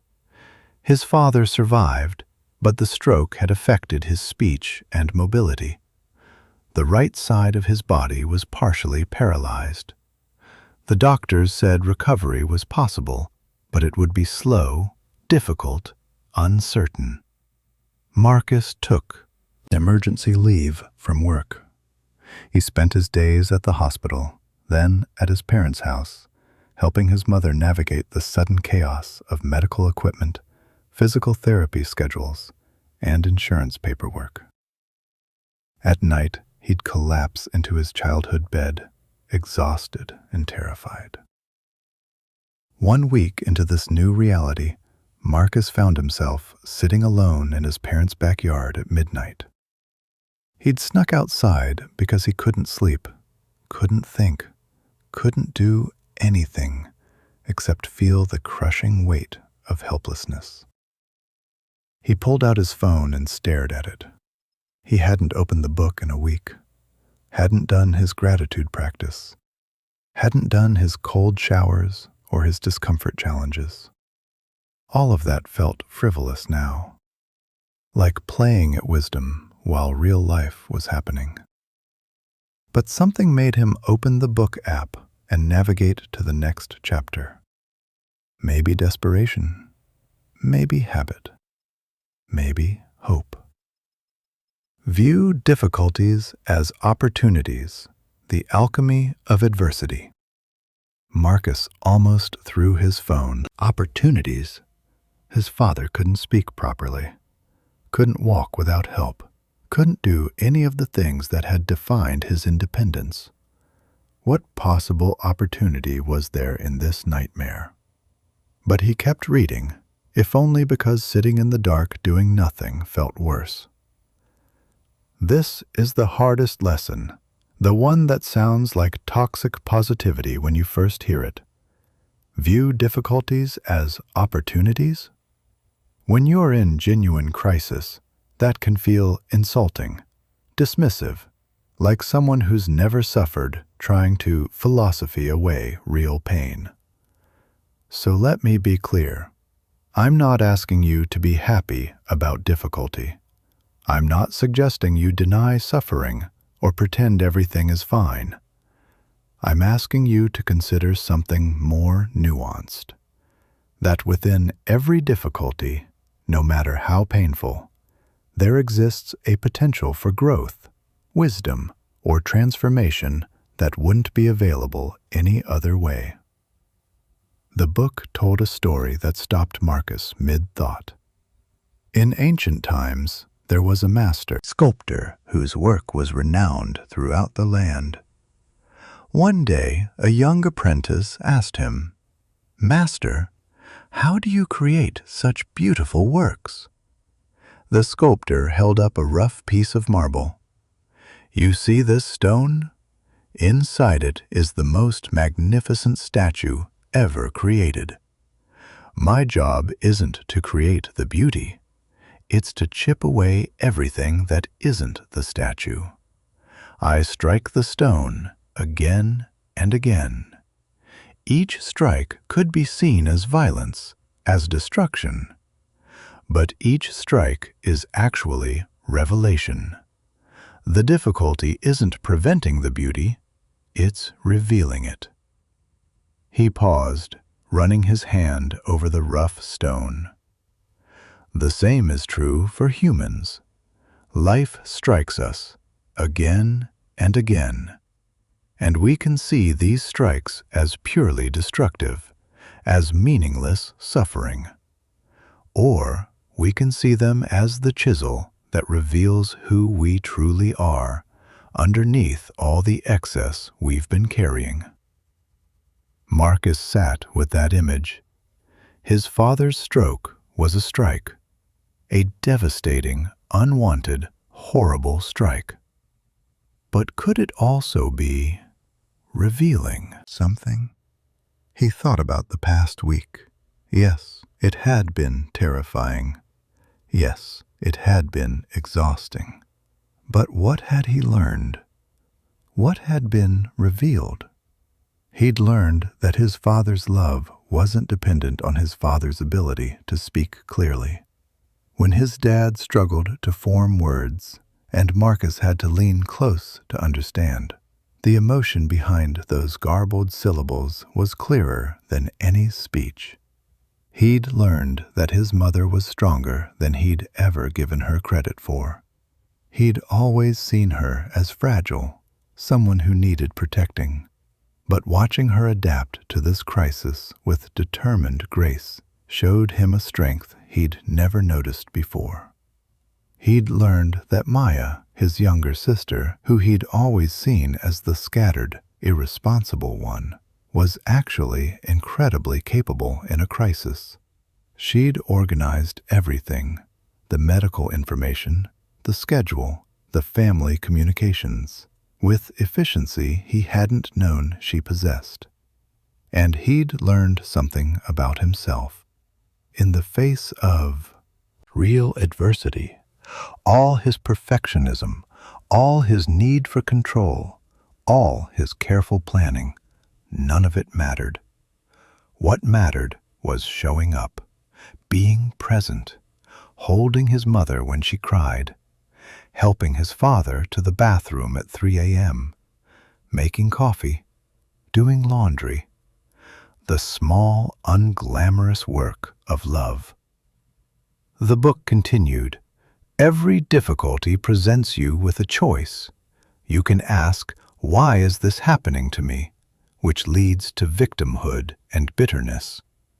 Or you can ask, 'What is this teaching me?' which leads to wisdom and growth. Both responses are understandable, but only one will transform you." Marcus thought about his questions this past week. He'd definitely asked, "Why is this happening?" A lot of, "Why him? Why now? Why us?" But what if he reframed it? What is this teaching me? It was teaching him that control is an illusion, that life can change in a heartbeat, regardless of how carefully you plan. It was teaching him that presence is more valuable than perfection. His father didn't need Marcus to have all the answers or fix everything. He just needed Marcus to be there.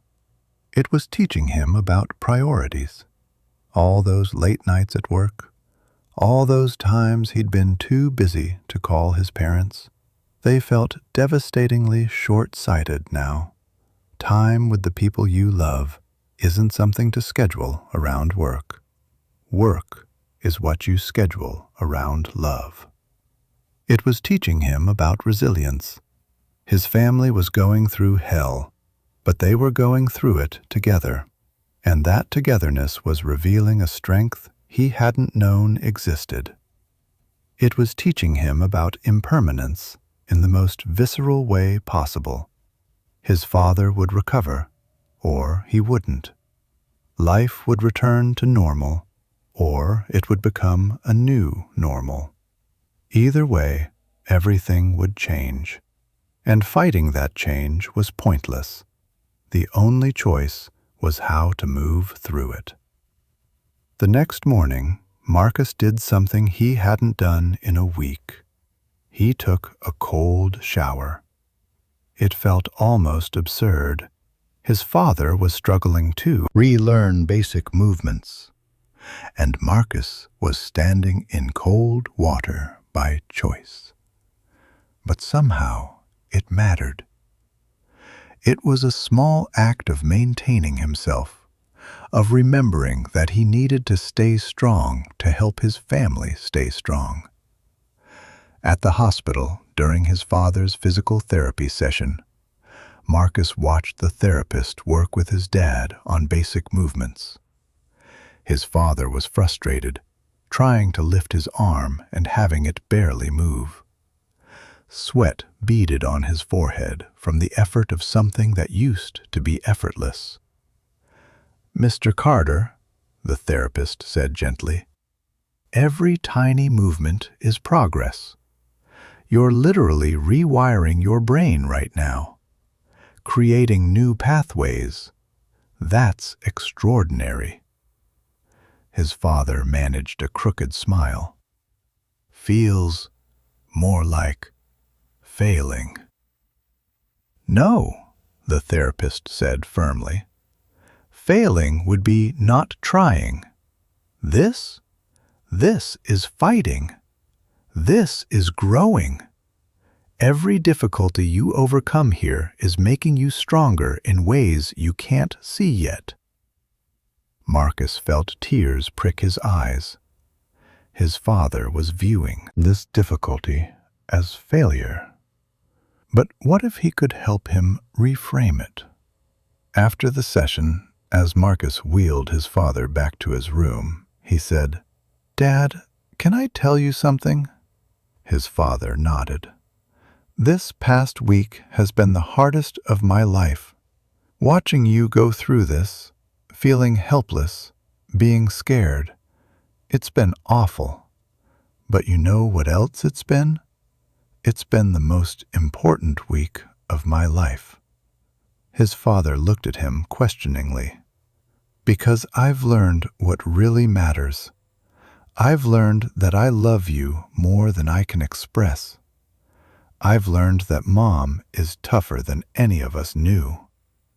I've learned that Maya and I are a better team than I realized. I've learned that showing up is more important than having answers. I've learned that life is fragile and precious, and that every moment with the people we love is a gift. His voice cracked. I know you didn't choose this. I know it's hard. I know you'd give anything to have your body work the way it used to. But Dad, watching you fight to regain every tiny bit of movement, watching you practice forming words even though it's frustrating, you're teaching me what real courage looks like. And that's a gift, even if it came wrapped in the worst possible circumstances. His father's eyes filled with tears.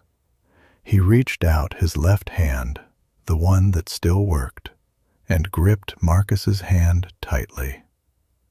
Proud of you, he managed to say. Always proud. They sat there in silence, holding hands, both crying, and Marcus understood something profound. The difficulty wasn't preventing connection. It was creating space for the deepest connection they'd ever had. Over the next weeks, as his father slowly improved, Marcus started seeing opportunities hidden in the difficulty everywhere. His father had to relearn basic tasks, which was humbling and hard.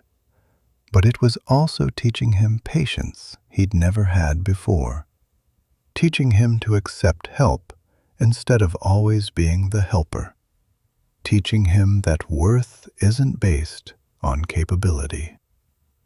His mother had to become a caregiver, which was exhausting and overwhelming, but it was also revealing her own strength. She was discovering she was more capable than she'd believed. She was learning to ask for help instead of trying to do everything alone. Maya had to step up in ways she never had before, and in doing so, she was discovering her own competence, her own reliability. The scattered sister was becoming the organized one. And Marcus? He was learning that life's most important lessons don't come from books or success or carefully curated experiences. They come from the hard stuff, the unexpected stuff, the stuff that cracks you open and forces you to grow. One evening, 2 months into his father's recovery, Marcus was back at his own apartment. He'd returned to work part-time, though he visited his parents daily. He opened his journal and started writing what would become one of the most important entries of his life. I used to think difficulties were obstacles to overcome as quickly as possible, problems to solve and move past. But I'm learning that difficulties are actually portals. They're the only way to access certain kinds of growth, certain depths of character, certain clarities about what matters. Dad's stroke is terrible. I wouldn't wish it on anyone. I'd do anything to reverse it. But denying what it's taught us would be denying the silver lining in the darkest cloud we've ever faced. It's taught us how much we love each other, not in an abstract way, but in the middle of the night, helping with basic functions, crying together kind of way. It's taught us that health isn't guaranteed, that time isn't unlimited, that I'll call them later might not always be an option. It's taught us resilience. We're going through something we never thought we could survive. And we're not just surviving, we're finding moments of joy, connection, even growth within it. It's taught me that the worst things can coexist with the best things, that you can be heartbroken and grateful simultaneously, that suffering and meaning aren't opposites, they're often companions.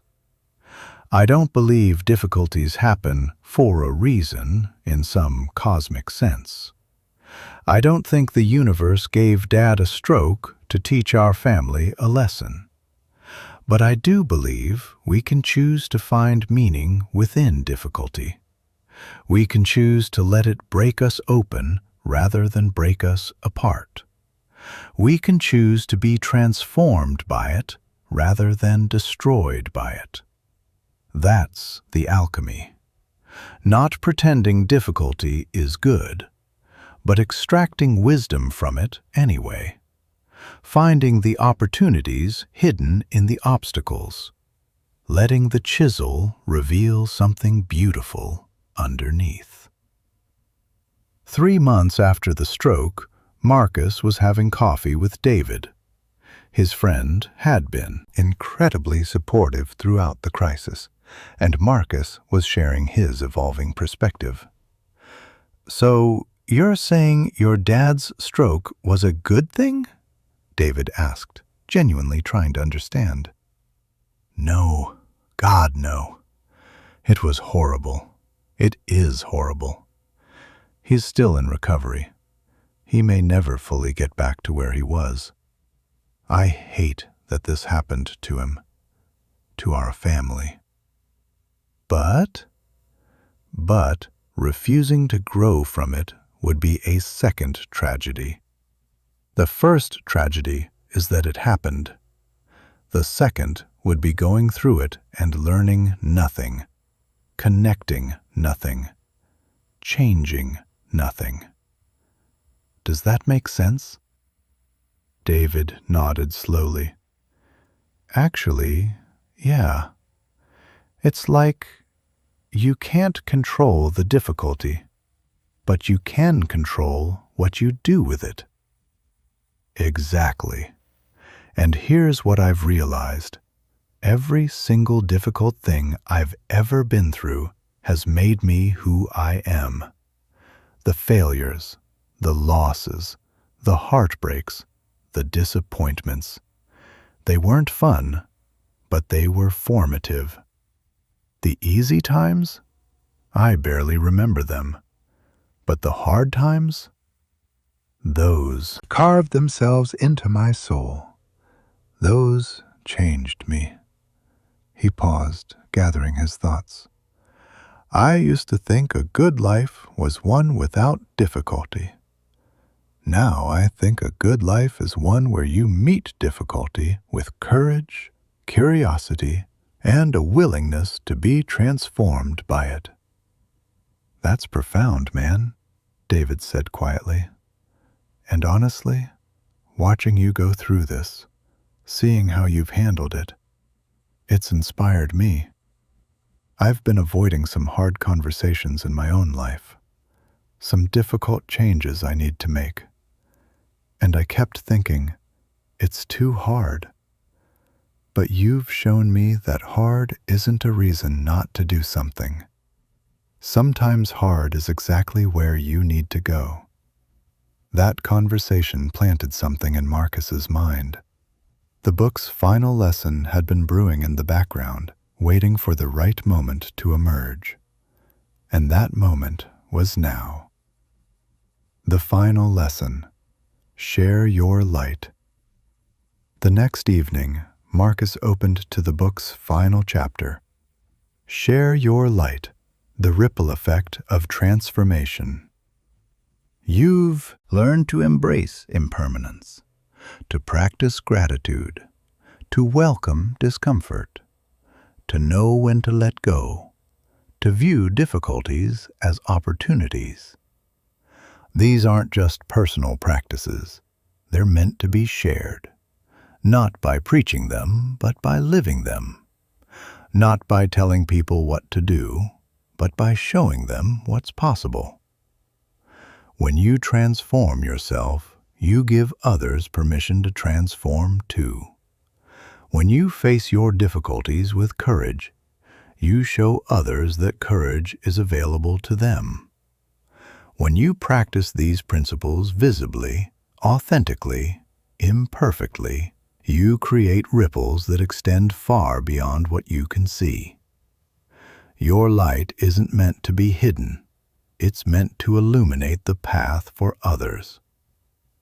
Marcus thought about all the conversations he'd had over the past months. With Sarah about vulnerability and leadership. With David about facing fear and making hard changes. With his family about presence and love. With strangers who'd noticed something different about him and asked. What had changed? He hadn't been trying to teach anyone. He'd just been living these lessons, stumbling through them, learning as he went. But somehow, that authentic struggling was what made it resonate. He thought about Raymond, the homeless man he'd met months ago. On impulse, Marcus grabbed his coat and walked to the spot where they'd talked. Raymond was there, same corner, same cardboard sign. "Raymond, you remember me?" The man looked up, and his face broke into a smile. "Marcus, the stressed-out guy. You look different, man. Better." Marcus sat down beside him, not caring about the dirty sidewalk. "I wanted to thank you. That conversation we had months ago, about gratitude even when you have nothing, it changed something in me." Raymond laughed. "I didn't have nothing. I had that moment with you. That's something." "You were right, and I've been learning more about that, about finding meaning in difficulty, about letting go of what doesn't serve you, about facing uncomfortable truths. I've been on this whole journey, and it started partly because of what you said." "So what now? You're all fixed?" Marcus laughed. "God, no. I'm still figuring it out. My dad had a stroke. I'm still scared most of the time. I still mess up. But I'm different. I approach things differently." Raymond nodded wisely. "That's the real work. Not becoming perfect, just becoming more you." "I want to ask you something," Marcus said. "Is there anything I can do? Really do? Not just hand you money?" Raymond was quiet for a moment. "You know what would help? There's a shelter program looking for volunteers. People to just talk to folks, you know? Not fix them, not save them, just see them. Be human with them. You'd be good at that." Marcus pulled out his phone. "What's it called?" Over the next month, Marcus started volunteering at the shelter 2 evenings a week. He'd arrive after work, exhausted from visiting his father and managing his own life, and he'd sit with people who were going through their own difficulties. He didn't have answers for them. He just listened, shared his own struggles when appropriate, treated them like the humans they were. One evening, a younger guy, maybe early 20s, sat down across from Marcus. "You're new here," the guy said. "Relatively. Started a few weeks ago. I'm Marcus." "Jake. So what's your story? Why you here?" Marcus thought about it. "Honestly, I'm here because I've been learning that transformation isn't meant to be hoarded.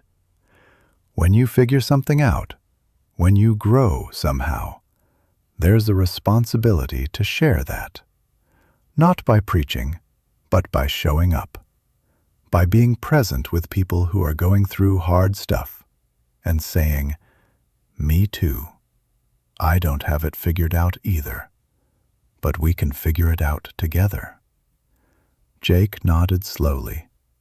You been through hard stuff? Yeah, different from what you might be going through, probably, but hard. My dad had a stroke a few months ago. I've struggled with anxiety and perfectionism my whole life. I've failed publicly. I've lost things I cared about. I've had to learn really painful lessons about control and letting go. And now you're good? Marcus laughed. No, I'm just better at being not good. Better at sitting with discomfort instead of running. Better at seeing difficulties as teachers instead of enemies. Better at appreciating what I have while I have it. Still a mess, just a more intentional mess.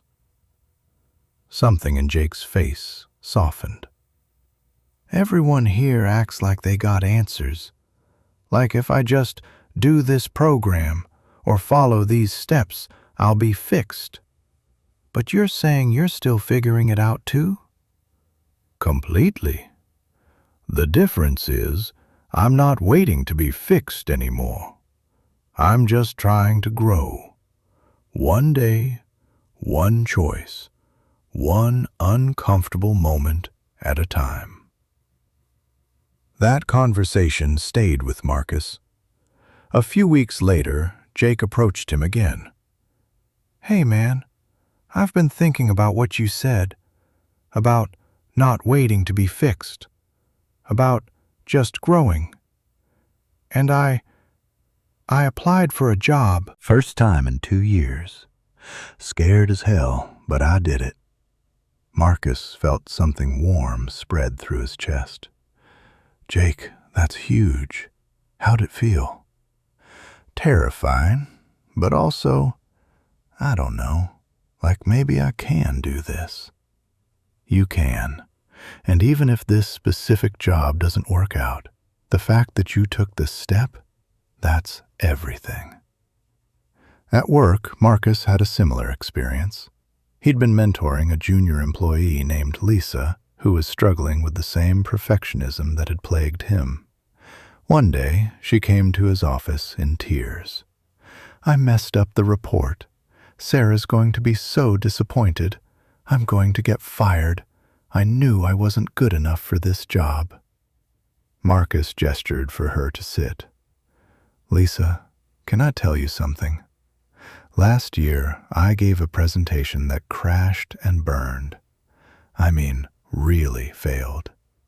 Client was unhappy. Sarah was disappointed. I wanted to disappear. I thought my career was over. Really? But you're so good at... No, I'm still terrified every time I present. But I've learned something. The fear doesn't mean I'm not capable. It just means I care. And messing up doesn't mean I'm not good enough. It means I'm human. You know what came from that failure? I learned more from that one disaster than from all my successes combined. So what did you do? I stopped trying to be perfect. I started trying to be present. I stopped seeing mistakes as evidence of my inadequacy and started seeing them as information.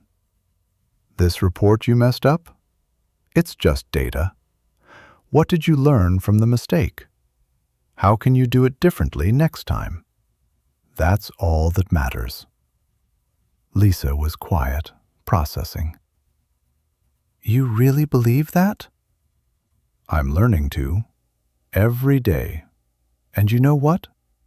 The more I let go of perfectionism, the better my actual work becomes. Because I'm not paralyzed by fear of failure anymore.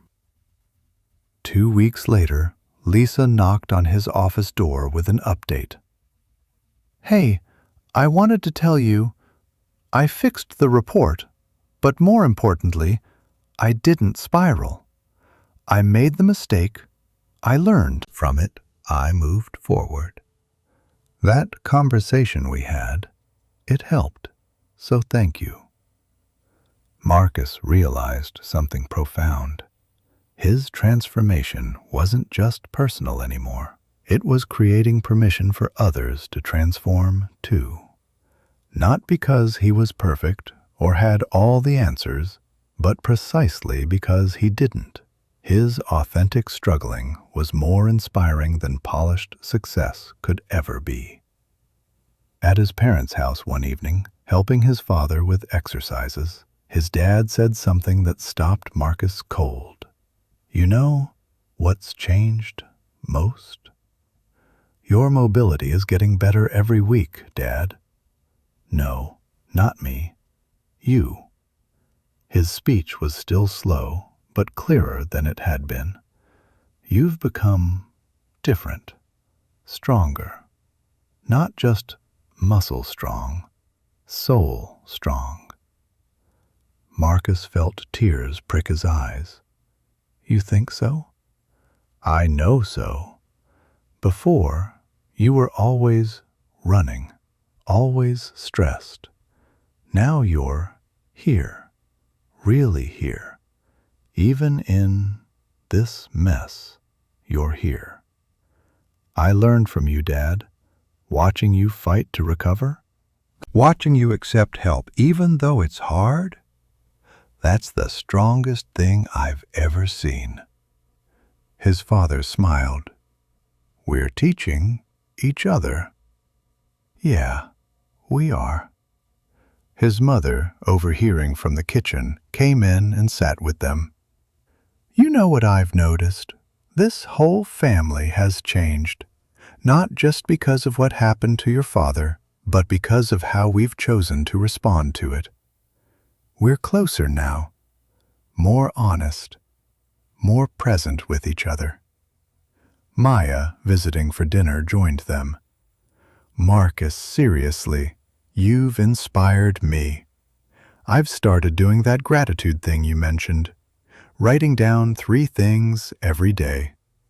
And I know it sounds cheesy, but it's actually helping. I'm less anxious, more appreciative, and I think I'm becoming a better person.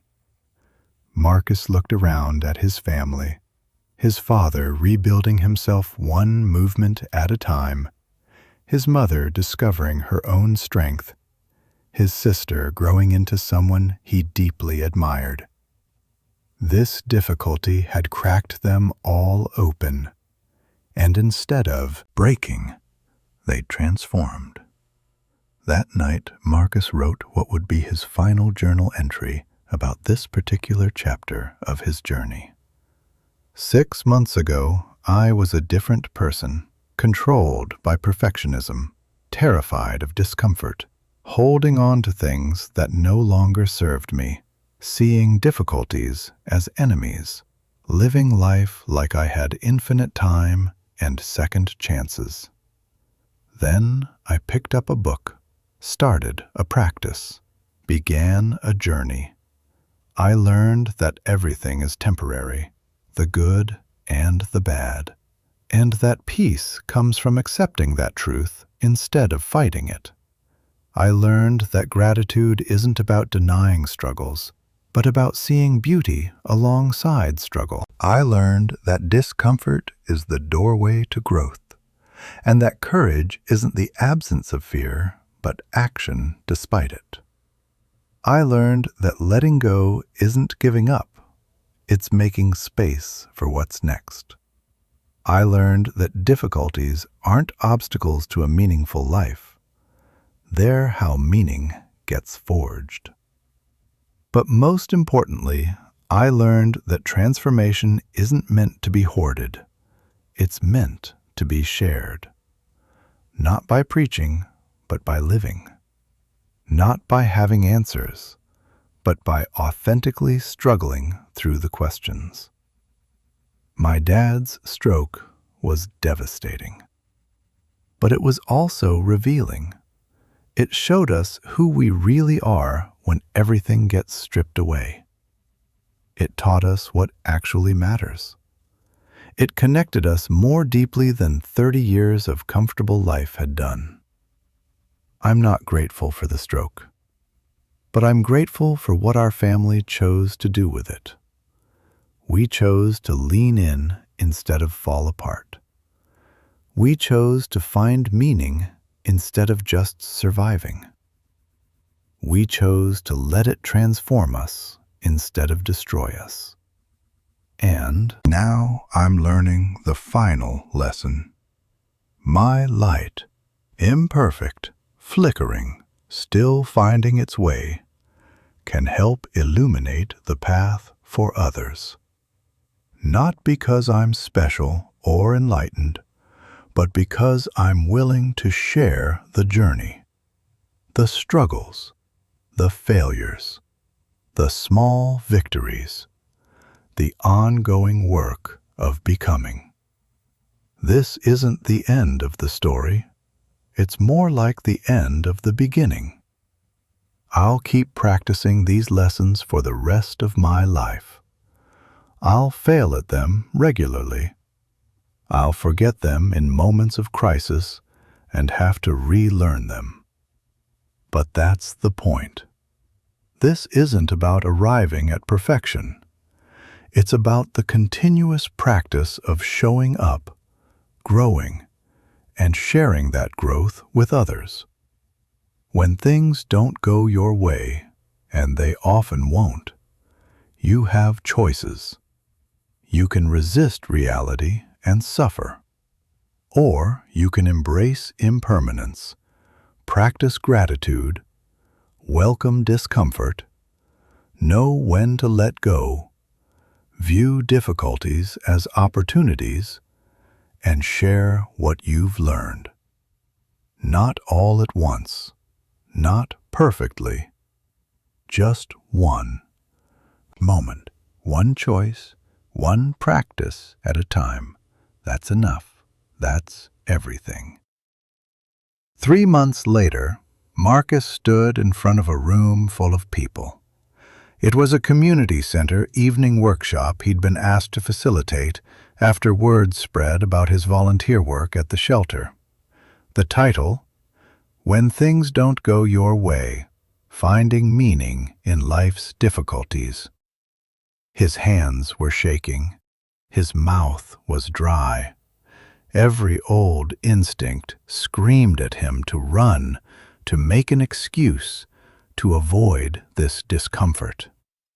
But he took a breath, smiled at the assembled faces, some curious, some skeptical, all struggling with something.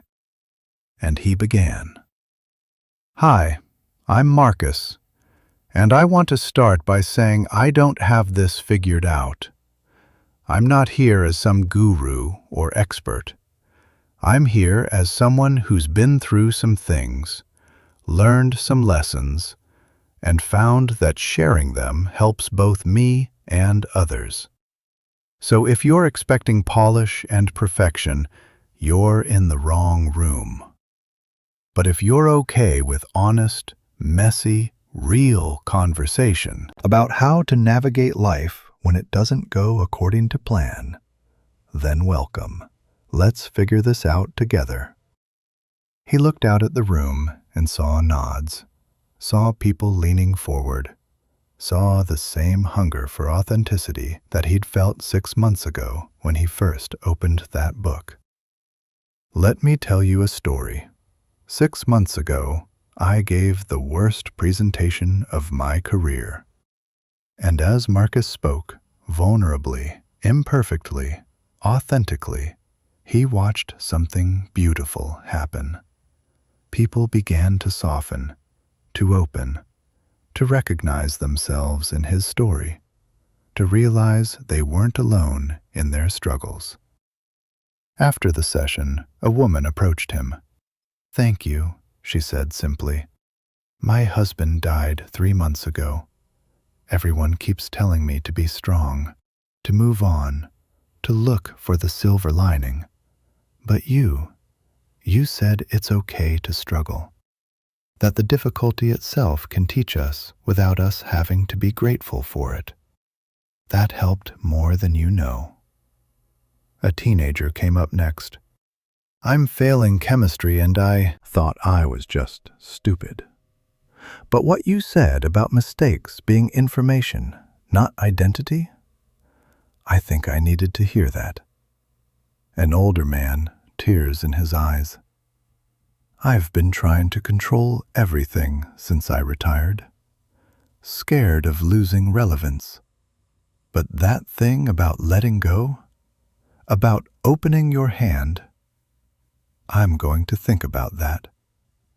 Marcus stood there, humbled and grateful, watching these strangers connect with each other, share their own stories, form impromptu support systems. His light, small and flickering as it was, had helped illuminate the space for others to find their own light. This was the ripple effect. This was what transformation looked like when it moved beyond the individual into the collective. This was why the journey mattered. That night, walking home under the stars, Marcus pulled out his phone and sent a message to David, to Lisa, to Jake, to his family. Thank you for being part of my journey, for teaching me as much as I hopefully taught you, for reminding me that we're all in this together, that transformation is a group project, that when things don't go our way, we don't have to face it alone. David's response came quickly. Dude, you've changed my life. Not by being perfect, but by being real. Thank you. Lisa, you gave me permission to be human. That's everything. Jake, got the job, man. Starting next week. Scared, but ready. You showed me what's possible. Maya, big brother, you've become the person I aspire to be. Thank you for showing us all how to face hard things with grace. His mother, proud doesn't begin to cover it. Love you. His father, with the voice-to-text he'd been practicing. My son, my teacher, my hero, keep shining. Marcus stood on his apartment balcony, reading these messages, feeling the weight and the lightness of transformation, of becoming, of the ongoing practice of showing up, growing, and sharing. The book was closed now, but its lessons lived in every choice he made, every cold shower, every gratitude entry, every uncomfortable conversation, every release of control, every difficulty reframed as opportunity, every moment of sharing his light with others. He looked up at the night sky, infinite, mysterious, ever-changing, and felt a deep sense of peace. Not because life was easy, not because he had it figured out, but because he'd learned how to dance with uncertainty, how to find meaning in chaos, how to grow through difficulty instead of just getting through it. When things don't go your way, and they often won't, you have a choice. You can resist and suffer, or you can embrace, practice, welcome, release, transform, and share. Marcus had made his choice, and in doing so, he'd become someone he never knew he could be. Someone who was still afraid, but no longer paralyzed. Someone who still struggled, but no longer alone. Someone who still faced difficulties, but now saw them as teachers. Someone whose light, however small, was helping illuminate the path for others. And that was enough.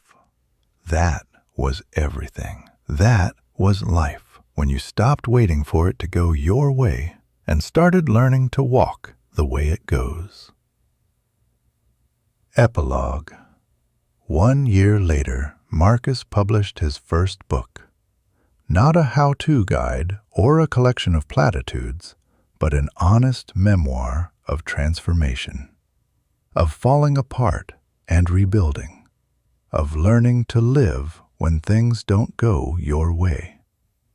He dedicated it to his father, who'd recovered enough to walk with a cane and speak almost clearly. To Raymond, who'd gotten into housing and now volunteered at the same shelter. To everyone who'd been part of his journey. But mostly, he dedicated it to anyone who was struggling. Anyone who felt like life wasn't going according to plan. Anyone who needed to hear that transformation is possible. That difficulties can be doorways. And that sharing your authentic journey, messy and imperfect as it is how we light the way for each other. The book's final paragraph read, "When things don't go your way, you have a choice. You can spend your life fighting reality, or you can learn to dance with it. You can see difficulties as enemies or as teachers. You can hold on tightly to what's slipping away, or you can open your hand and see what new gifts life places there. The path is simple but not easy.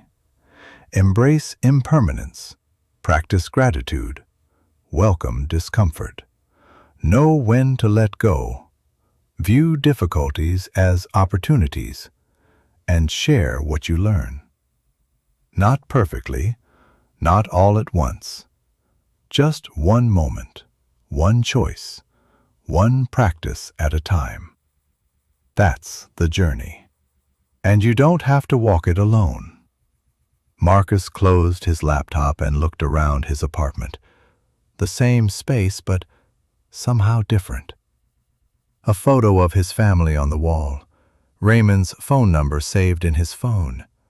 Messages from workshop participants checking in. Evidence everywhere of connection, transformation, shared light. Outside his window, a new day was beginning. Uncertain, unpredictable, full of possibilities both beautiful and difficult. And Marcus was ready for it all. The end.